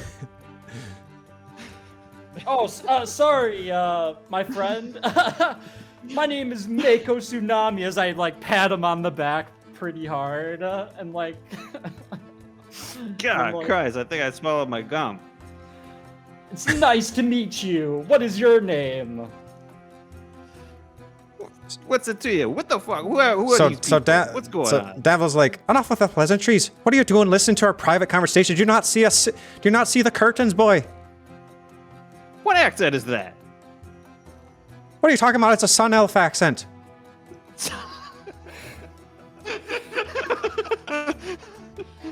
What kind of accent do you have? Place with Sun to me. My accent is a good accent. It's the kind of accent you get when you walk around places you want to be. You know what I'm saying? I know what you are, friend. You're a kobold. You got sticky fingers, do you? You're going after this? And he hands up like this there's like a little bracelet that he has that has several they look like little lich phylacteries almost. There's like 3 of them and some other trinkets. He's like, I bet you're after my charms, aren't you? They're always after me, Lucky Charms.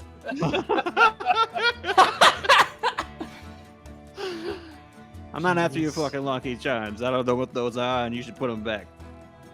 Damn right, you don't know what these are. You've never seen a lich. You're just a little scamperer listening in on conversation. We'll find your friend too, unless you can somehow make it worth our while. Why should we keep you around? So I don't know what you want.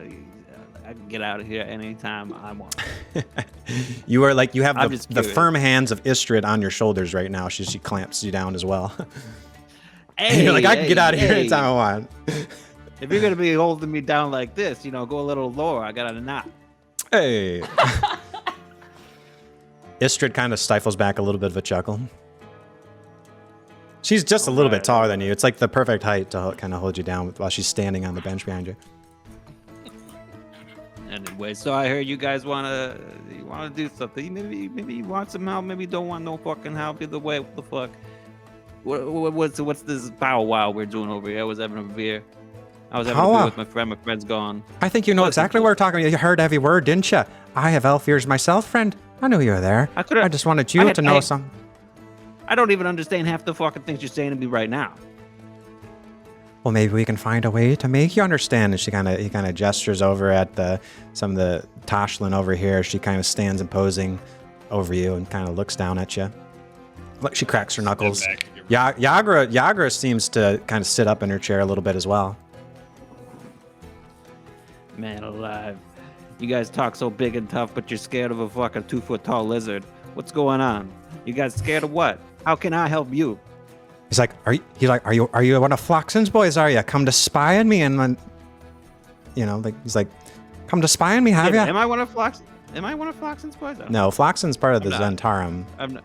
Yeah. You're okay. not. You know your backstory, but you know, if you want to, Yeah, it's I can message you different guy private. with Zan. Xanathar? Zan kind of guy. Well, Yeah, they were right? just talking about helping out. So like, Hurk, you guys talked about the Xanathar, right? How you wanted to get revenge on him, right? Like, oh no, so yeah, okay. So Davil's like, you know, Yager was telling him about what happened with you and the Zentarum and how you got the Xanathar, how they screwed you over, whatever.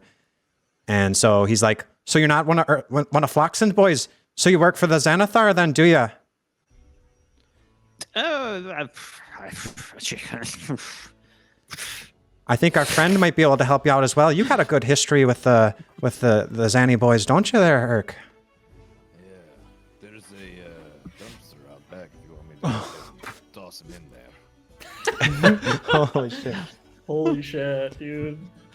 you know me, Hurk. Let's go. Let's go to the dumpster. Let's go. Let's take this outside. Just me and you. How's that sound, huh? Sounds pretty good, actually.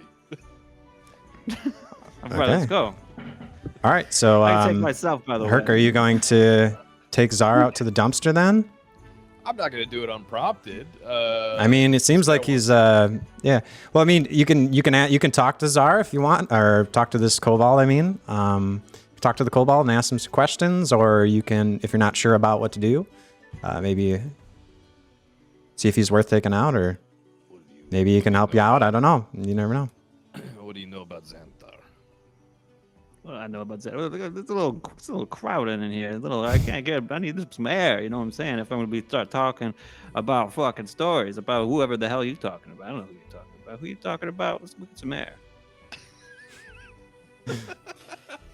This guy likes to talk circles and not say much, huh? I try to look at his like mannerisms and stuff like that and try to understand and see if he's just talking like, Yeah. you know, if he really knows anything or if he's just like talking out through his teeth here. Sure. Go ahead and give me an insight check. All right. That was good, Kate. I like that. Sorry, I'm pulling it up right now. I was just saying, I liked you guys too. I just liked how Kate was like, yeah. So like, I'm looking at this guy. What are his man? I'm just like, give me a check. 10. So you're trying to discern like if he's being truthful there. So you can tell that Yeah. he's like you can't quite tell if he's just uncomfortable. Like, I mean, he's surrounded in this setting and you don't really know him well or Kobold culture that well. But he looks very uncomfortable and squirming in his hot seat there. And he's like got a little bit of a bravado, but you can tell that he's like under a bit of pressure in that when he's saying that he doesn't really know the Xanathar. Everybody knows who the Xanathar is, so you know that that's got to be bogus. Everybody knows who he is. I go into Hurk and I say, this one here looks like he's, you know, as I give him a wink and say, I think he's some good bait, if you get what I'm saying. I think you should go and hurl him out and see if anything else comes out, and winks to Hurk again. You want us to let him go and then see if anybody from the Xanthar Guild comes Xanathar. to claim him? Yes, take him out. Maybe rough him up a bit and see if something comes. Surely they wouldn't leave one of their boys. Does Czar want to say anything here as well while they're talking about beating the shit out of him? It seems like this is happening. Yeah. Look, guys. We're overreacting a little bit. I'll be more comfortable talking outside, mano a mano. I'm not gonna be fucking trying to pull some strings here. I'm not trying to stab a guy. I just have a shovel. See, you see my shovel. He shows off a shovel. It looks like to be a tactical shovel. Very well made, actually. Good quality. Possibly handmade. You know what I use this for, Hurk? Did Did I tell you my name? You Someone guys said haven't. it nobody's introduced each other. Everybody's asked. think the Mako. fucking Mako. Fish said it. I did Mako- say his name though, so you make- could make- say that. Mako. Fish said Mako it. said his name. I don't think anybody else has introduced Yeah, themselves. I did say his name actually. So And Mako definitely introduced himself. I Yeah, Hi, yeah. I'm Mako Tsunami. hi, I'm Mako Tsunami. Well, when Hurk was like, "Who are you?" and you're like, "I'm nobody." Why? Yeah, you guys never introduced. So yeah. But they've heard you I say tell Hurk. that you're going to use that shovel to dig your own grave if you don't start being straight with us. Ooh. Look, okay, fine. If you don't want to talk in private, fine. I'll talk right here. I'll talk right now. Look, I happen to work for the guy. All right? Do you like the guys you work for? Huh? Do you? No, When but was I the last like time? even less the guys that work for Xanthar. You see, that's exactly the thing. I got it both ways. You understand? I work for the guy, and I don't like the guy.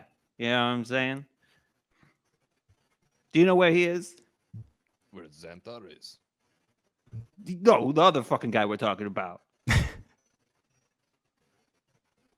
So Davos says, "What exactly do you do for him, friend? Are you some kind of spy? Shovel Why shit. should we?" What the fuck you think I'm waving this tactical shovel around for? I shovel Well, shit. then I why are you shovel waving it bodies, I around if shovel- it's full of shit? Put that thing down. Have you at least cleaned it in a while? Have you lost your mind? I'm a little confused. We're talking about Floxen? We're talking about the Xanathar. I was talking about the Xanathar. I don't know anything to do with no fucking fly. Zar said he's my boss. Zar said Xanathar is my boss. He's my boss. I don't like Little him. You Zanny don't boy. like him. I call him Little Zan because I don't think he's much of a big guy. What do you guys think? Can we trust him? And who are you talking to? Mako then? I'm In kind of Yagra? looking at the whole table. I shrug and just kind of like Give- look gi- around the area a little bit, kind of like feeling out what the other people that we're working for think. Yeah, so you guys are looking for the reaction from the rest of the players then? Yeah. Yagra and those guys? Yeah, so Davil and those guys says, so Davil just kind of sighs, oh, he's probably harmless, but we can't exactly let him go. You'll say that you'll help us out. Well, why don't you put your mouth where your money is, or your money where your, put your something, whatever you kobolds do with your fingers, put it to use, say. Well, let's see you prove your worth. What exactly can you offer us? What could a lowly janitor like yourself help out with the Xanathar Guild? All right, let's not be rude. Just because he's janitor does not mean he's lowly. I suppose you're right. What is one thing all janitors got? Keys. Yeah, I'm fast. I actually got it. Do you have keys? I think he's referring to the metaphorical keys to the kingdom. I was That- thinking that- about so keys that- to the steward, but yeah, sure. So Yagra kind of whispers a little something into Davil's ears, and he's like, all right, well, do you know the sewers? Do you know the layouts of the city? Do you know any possible way that you could help us out? Xanathar's elusive. Everything's underground. He has a place in Skullport deep beneath the city. We haven't been able to infiltrate it for years. Infiltrate. I've got the direct route. The only thing we got to worry about is this big hairy thing that just happens to be there. But whatever, we'll deal with that when we get there. But the point is, it's a fucking easy fucking thing. I think it's fucking easy. I do it every day. You said there's a hairy thing. What? I go to work, and then I shovel the shit, and hold then up there, friend. and I walk back. What's this about a big hairy thing? You're talking about some sort of monster. Maybe.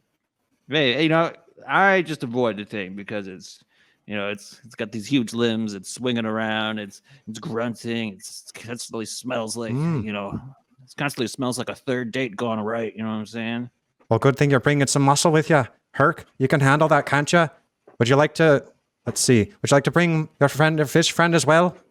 He'd probably be good. If it's the sewers, you might want to bring a friend who can swim. I can swim very well. Please True take shit. me and I'll my take one first of these mate sewers. Hurk. Hopefully there isn't going to be much swimming down there. All right. So basically, yeah, it seems like Davil kind of relaxes back in his chair, starts playing his guitar a little bit. All right, I suppose it'll work. You boys, be careful. You got your first mission on you, but I expect you to keep an eye on this one. Can never be too careful around his kind. What's that kind? Where's my kind? Around those kobolds, tricky buggers you are. You wee buggers always with your crafty little fingers on everything you can find. You're obsessed with my fingers. It's kind of weird. I don't have a finger fetish, that's what you're saying. I don't have a hand fetish, you weirdo. Just defending I'm gonna He's like strumming his What's that kind? Where's my kind? around those kobolds, tricky buggers you are. You wee buggers always with your crafty little fingers on everything you can find. You're obsessed with my fingers. It's kind of weird. I don't have a finger fetish, that's what you're saying. I don't have a hand fetish, you weirdo. Just defending I'm gonna He's like strumming his guitar as he talks. Okay, so with that, essentially Because Charlie had a question. Oh, good. Yeah, so we have our first mission. What exactly is the mission? So your quest is to, well, you want to be able to find the, I'll say it in character. So like Davil's like, so Hurk, say that to me in like character, you know, so I can say it back in character. You said we have our first mission, but what exactly is the mission? I thought we were going to be wait for more instructions. The first mission is to find the elf killer. The second mission is your mission. You want to fight against the Tzarafar? Let's stick it to him. We're better together than we are apart. Looks like we got an inside man. Inside something, you know what I'm saying? I get like really low in Zara's face, and I look him eye to eye, and I say, "If you fuck us, I will fuck you." I wouldn't even know where to do that. So elf, Davil with his elf ears can hear that, and he's just like, and they say, I have the fetish. So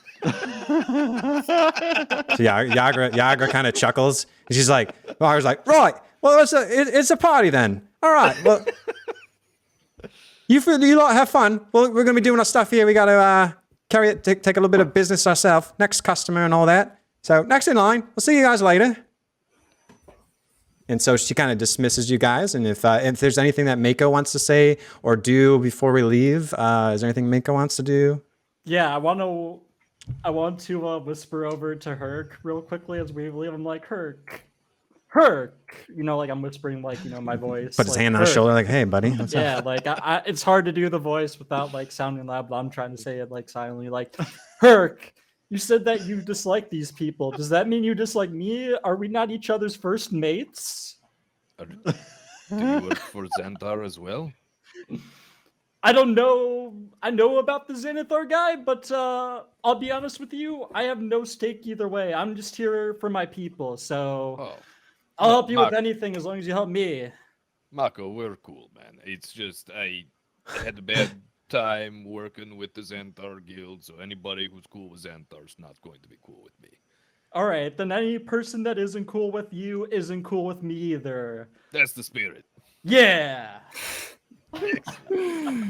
Okay, so you guys go on and you head down. Zara, you're whether willingly or not, I think you're joining them downstairs.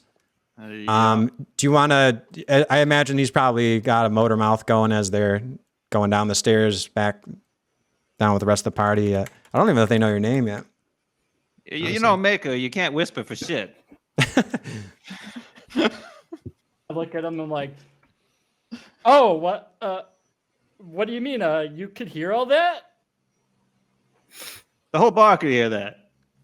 You're a little insecure. You should, be a little bit more secure. Like have a little self-esteem. That's what I like to do. I like Maybe I like should some stop shit, but I got self-esteem. eavesdropping on everybody who's trying to have private conversations. It's not eavesdropping when everyone's fucking shouting. I'm embarrassed now. Shut up. I don't know what to say here, Hurk. You're gonna make him cry, and the salt water's not good for his scales.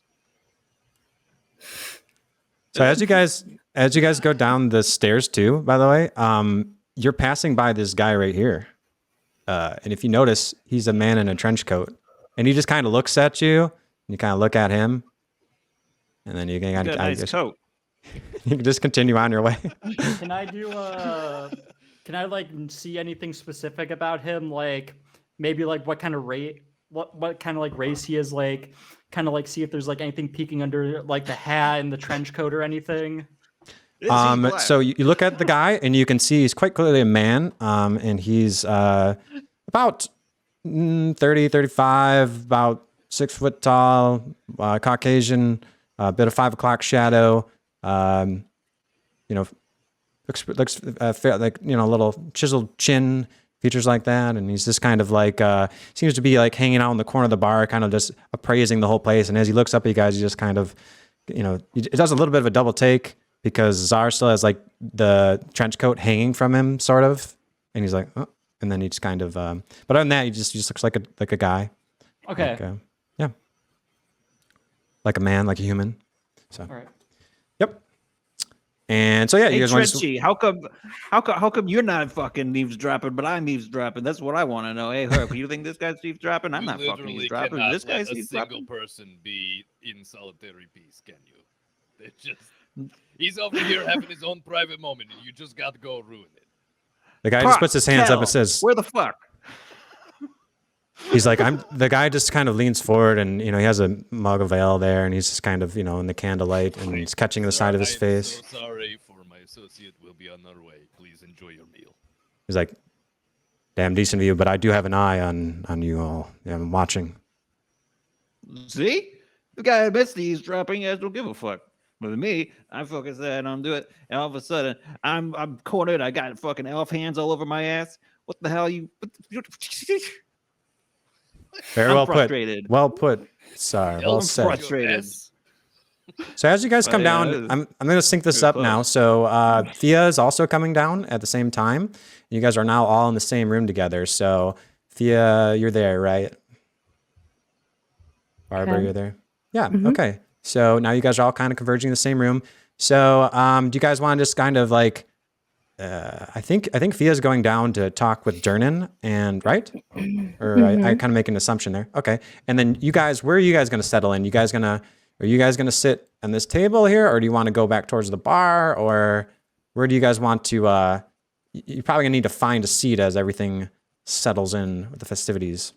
I think right here. Okay. Would be better. Yeah, I like that. So you guys all kind of settle in close to the door there. And I think is Dixon still there? Yeah, he's still there. So anyways, so things kind of like have returned back. And as like Fiah's coming down, you guys can hear there's people chanting, singing songs and making merry. And suddenly there's like, let's see. There's a bit of a ruckus going on as like there seems to be, I don't have the token for him, but there seems to be a young man, obviously a little bit drunk. He stands up, takes a big drink of beer, and then walks up to the bar. He slaps down a gold piece on the table. Durnan gives him a little nod, and then he reaches under the bar, and he pulls out a little bell, and he hands it to the man. And other people start cheering. Oh, this man wants to dip. He wants to take a dip. And then Durnan's like, well, let's give him a dip. And everybody cheers, hey! So you guys are kind of watching this as it unfolds. And the guy starts stripping. He starts taking off his weapons and his armor, and he strips down to some his whitey tighties. You know, he's in his undies. And so where do you guys want to? Do you guys want to? I guess you're right. You're already settled in there. Fiahd, you see this all going on right now. You can see that Durnan's kind of having a little exchange with this guy. Do you want to get like stay where you are, or do you want to like walk around a little bit further as you're like you want to go over here? Do you want to? Oops, I'm trying to move you back. Oh, I'll move you back over here. How do you react to this whole situation? Are you going to get settled in somewhere? Or are you going to go by the bar, trying to get closer to Durnan? Where on this map is he? This guy is actually, so he's walking straight up to this the platform right here. He's standing right. He's like right here, right by this barrel. Hello there. And so he kind of climbs up onto it, and everybody's cheering, and they're like, dip, dip, dip, dip, dip. And the guy is like holding up this mug of ale that he just downed, right? And yeah, so you can just orient yourself anywhere you want in the room, really, while this is happening. Yeah, I guess I'll go around to the other side, like to the left here, and so I can see kind of more of what's happening and just kind of stealthily make my way over there and try to observe The left a is little in bit. here or like over Yeah, here. like, You can move your character. right Just here. just move your character wherever you want. Okay. You can go anywhere you want. Oh, am I like over here? Maybe you said he was on this platform thing. Here, He is right here, Okay. right next to that barrel. The barrel of trash barrel. Okay. What is this? Um, And his armor and stuff is all shed over. It's like right here. Just kind what of. is this table thingy? I don't know why I can't. My clicker thingy isn't working, but this light here thingy. You can press the Q button maybe, or Control Q, or Shift Q. Mine's think just it's Q just for this. Oh, okay. My computer's being a little funky. I think it's just overheating a little bit. But right where I'm at right now, what is this? Is this a table? I see like there's light. That's a private room, Coming like a from meeting that? room, and yeah, it's just like you okay. can't see anything Private from over meeting there. See, we should have Okay. used that, not a curtain. That would have been smarter. Right. There's a window right on that room though as well, like right here. Yeah.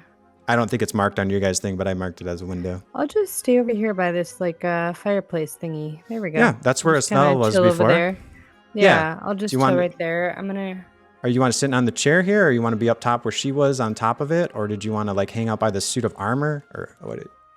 Yeah, I'll just hang out by the suit armor there in the corner. A little bit more in the shadows, you know. I'm gonna try and see how this situation plays out here. Cool. Just observe for a little bit. Okay, cool. Where is? Sorry, go ahead. Yeah, no, you're good. So yeah, the man has had actually he has the beer that he got. It's all full. So he kind of gestures to the crowd, and everybody's like, yeah, and he downs the mug of ale, and then he drops the mug, and it falls down into the well, and everybody's yelling, dip, dip, dip. Anybody can join in if they want, or did anybody join in on the chant, or? Dip, dip. Dip, I dip, like dip. taking dips. Yes, take the dip. So Mako Yes. chants for the dip, and then as they do that, the man is getting ready. It looks like he's about to ready himself. They're bringing the rope towards him, the freshly made second knot that the little slip knot that Mako made, and he's putting his foot in it. It looks like they're about to lower them all down in there, and he's like, yeah, I can do this. And you guys are watching this, right?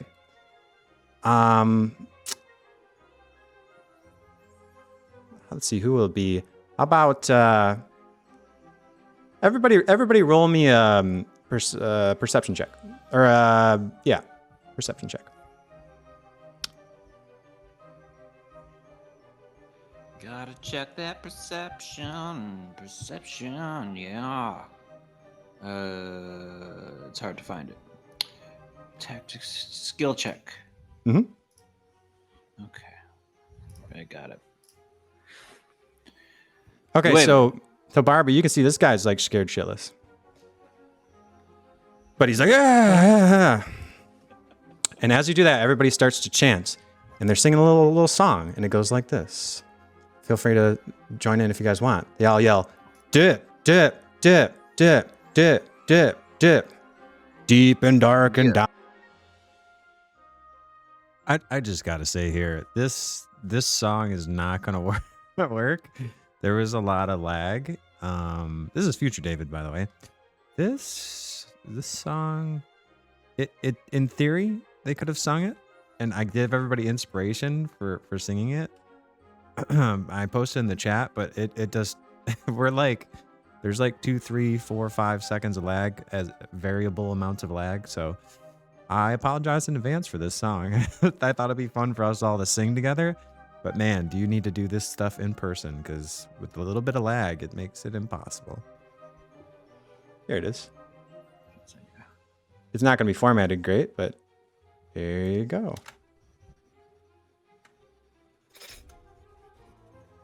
Dip, dip, dip, dip, dip, dip, dip. Deep and dark and down below, well, only fools and braggers go. Where monsters Foam and dangers mortal, few survive the yawning portal. Grab the rope and risk your face. Yonder mountains darkness waits. Stand your ground or ring the bell and hope you make it up the well. And then everybody slams. Dip, dip, dip, dip, dip, dip, dip. And Durnan's place you're safe from woe. The fire's warm and ale does flow. But hey, pay ye heed to this our warning. Few survive the portal yawning. Grab the rope and risk your fate. For under mountains treasures wait. Stand your ground or ring the bell and hope you make it up the well. Dip, dip, dip, dip, dip, dip, dip. Wonderful. And so they begin to lower him down. And all of you feel inspired in this moment as you're all dipping, and you all receive 1 point of inspiration if you participate with the song. Even though it was laggy. Thank you. I did. So I think everybody, Barbara, did you participate? I did not. Okay, so... No, I'm trying to stay not so obvious. Right. So Hurk and Mako, you guys, and Zara all get inspiration. So for just participate, and this guy lowers down his there. And meanwhile, there's people placing bets, and they says, I bet you full copper he only lasts 1 minute. And then somebody says, oh no, he's gonna last 3 minutes. And then somebody else says 5 minutes. And then somebody else goes, he won't last at all. He's not gonna survive down there. Look at him, he's scared shitless. And everybody starts placing bets. Does anybody want to make a bet on this guy? It looks like if I don't know if there's anybody that can kind of explain what's going on. Yeah, Mako, you know what this is. This is because you've been here for a little, staying with Maloon. This is the dipping. So the guy goes to dip down, and then he tries to come back up with his cup, and he goes for a little dip down the well. So you know that everybody just takes bets on it. Does anybody want to take a bet? I tell the guys about what it is if they don't know, and yeah. So you whisper it, and you can say it in character if you want. And so I assume that they're confused a little bit. Maybe Hurk or Zar or somebody is looking for some kind. Well, Zar, no, Zar knows too. I don't know. How do they know that the guy's dead or not when they're down there? Oh no, we're talking about like the bets, like how it works. I mean, I've clearly seen enough of this to know the lyrics to the song, so. And also, Barbara, 3 Strings is also telling you what's going. He kind of sees that you're not quite familiar with this, and he's kind of explaining it to you as well. And he's like, "Do you want to take a bet?" You know, like everybody's. Just let me know if you guys all want to take a bet. I'll make it work from a role playing standpoint. Yeah, I don't think this guy's coming back. So the options are: he lasts 1 minute, 3 minutes, 5 minutes, doesn't come back at all. There's 4 options. I'm gonna go with that last one. I'll throw 5 gold at that. Go ahead and put it in the chat, whatever you guys are wagering. You're putting 5 gold on it? Yeah, that's pretty good. Yeah, man. There's a guy there. So it's like 4 coppers will buy you a pint of ale. And there's a guy there, too, that's championing it. He keeps on saying, I bet you he won't last 3 minutes if my name isn't Bonesaw. And they're like, yeah, Bonesaw knows what's up. And a lot of people are putting bets on 3 minutes. Can I use some intimidation to have people up their ante? Sure. Sick. You just showed off your strength to literally everybody, so they all know who you are. Come on, is that all you got? If you really believe he's coming back, you could pitch in a little bit more than that.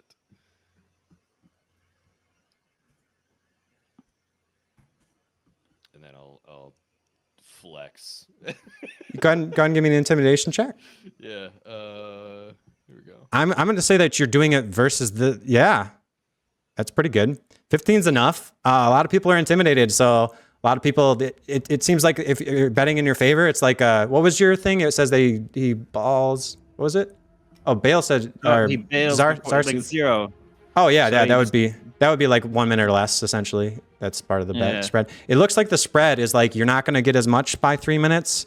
You're going to get more by going plus or minus from that. And it's a 2-to-1 payout for the bet and for the low bet. And that says you're not going to make it all. That's a high bet. That you get like a 4 times payout.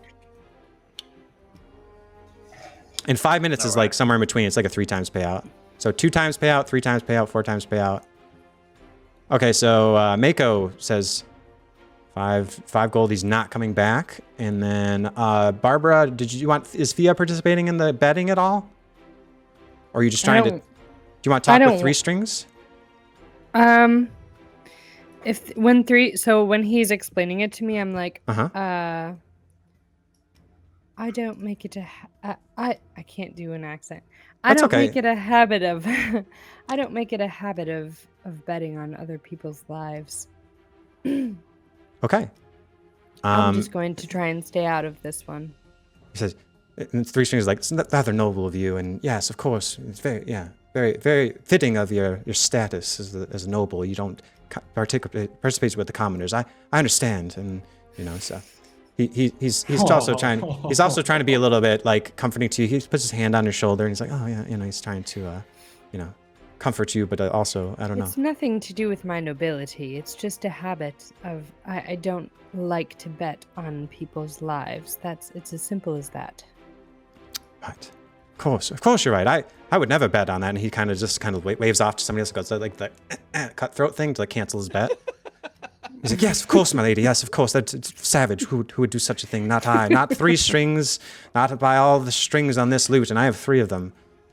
So, okay, cool. Right. So, all right. So everybody's placed their bets. And we're just going to do this one last thing before so stick around, even though if it's going to hit 11 o'clock, try to hang on for extra 5 or 10 minutes if you can. I should be able to finish this last little bit here, but I just don't want to end it on the betting note. So, okay, guys, everybody good? Yep. Yes. So, amidst the joyful laughter and clinking tankards, let's see. Amidst the joyful laughter and clinking tankards, a sudden eruption of gasps, and startled cries turn all eyes to the heart of the tavern, where darkness seems to pool around the ancient well. An uneasy silence grows as the crane platform is pulled from the depths of the well. As adventurers and tavern guests gather around the side of the well, a scene of horror greets their eyes.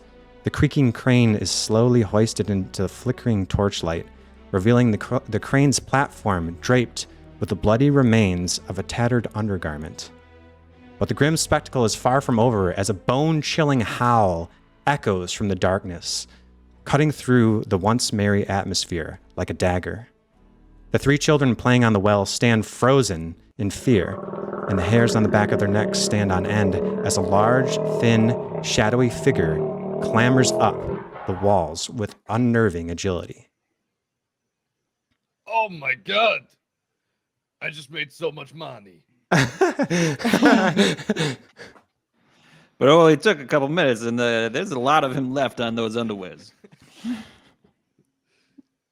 Okay, so one more. So you guys, that's everybody's reaction. Fiahd, do you want to move where you're at? Does anyone want to move at all? You guys want to come closer, or do you want to stay where you're at, or move farther? I'm gonna go behind. Spooky ghost crawling out of the hole? I don't think so. Well, as it was raising up, would you have gone up to see, closer? Would you have stayed further back?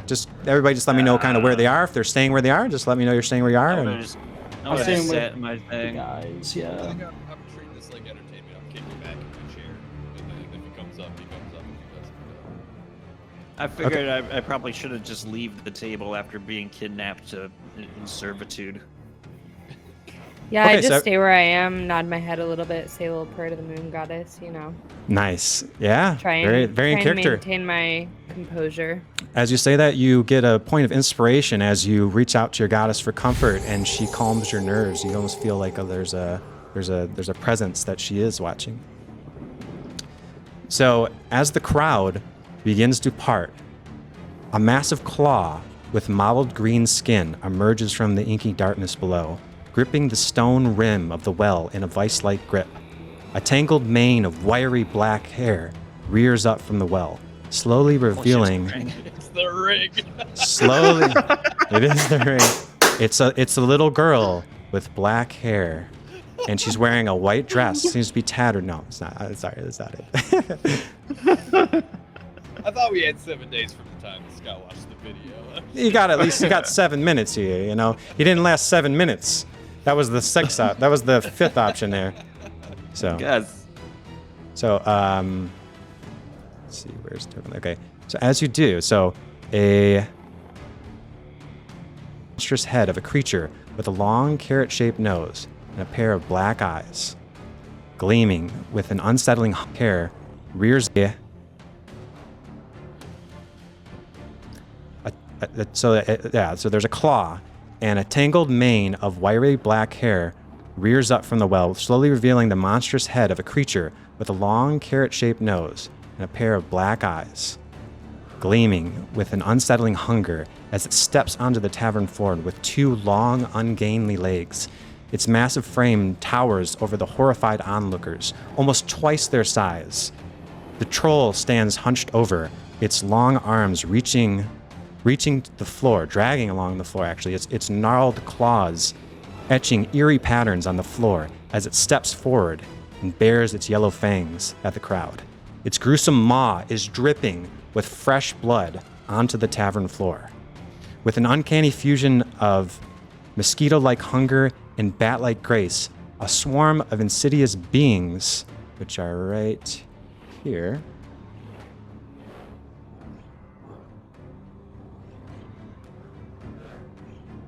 a swarm of insidious beings that are like a fusion between, like, almost like a mosquito, but they have like a bat-like grace to them. They're kind of like a fusion between a bat and a mosquito. They flitter around the troll, some swooping down upon the spilled blood on the floor, eagerly feasting on the scarlet puddles. The rest of the sturges cling to the troll's back like vampiric bats, their needle-like proboscises sunk deep into the creature's rubbery green hide. Roll for initiative. Now? Everyone. Okay. Buddy. And that's also where we're going to end tonight, guys. 22. Holy shit. This is the last one. Good. That was a Let me- nat 20. I got to clear. Hold on, I got to clear this real quick. Yeah. I'll leave that in a second here, Kate. You can roll again. I'll edit it. Nice job, man. Yeah, 22. You're going to have to roll again, but go ahead. I'll remember it. It's 20. All right. I got 22. You've been killing it with these rolls. You had like a 20-something last time as well. Yeah, I had like a 21, dude. Holy shit. And just make sure you guys select your character before you roll. Yeah. So Czar, you gotta click on your character and then roll for initiative. I know it's oh wait, you did it for Alrighty then. I think that's where the episode is gonna end. So we'll continue that on next time when they have the they're encountering a troll has appeared. Is it I'm trolling skill them. or is it? It's under in it. It's, There we go. Initiative. In it? I don't Do you have not in have it. tokens? Aha, it's me again. So yeah, I hope you guys enjoyed that episode. I tried to point things out using a little pointer. Sort of worked. Oh, you're right. Things are kind of all over the place though. Just alt-click. But yeah, let's see how the party handles their first troll. Trolls are like level 5. These characters are level 1. So it'll be interesting to see how they handle that. I don't think there's anything else going on with this episode here, so I'll go ahead and stop that. Bada boom. Hopefully you guys all enjoyed that. I'm going to be taking tomorrow off because it's my mom's birthday. So we're going to be celebrating that with a nice little cookout. So I'm going to take tomorrow off, but then on Sunday, there should be the next episode, which is actually the one. I thought this one is the one where Volo appears, but no. The troll did appear, but after the troll, we got our characters are going to be given their first main quest, and they already received a side quest, funny enough, before their main quest from Davil Starsong, who is the sun elf with the Irish accent. They're always after me, Lucky Charms. He gave them a mission to catch the half-elf killer.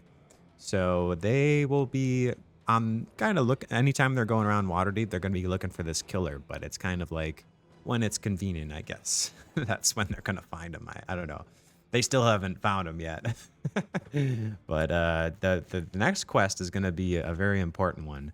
So that'll be interesting to see. Tune in next time on Sunday for the next episode, and I will see you guys then. Thanks everybody for tuning in, and I will see you later.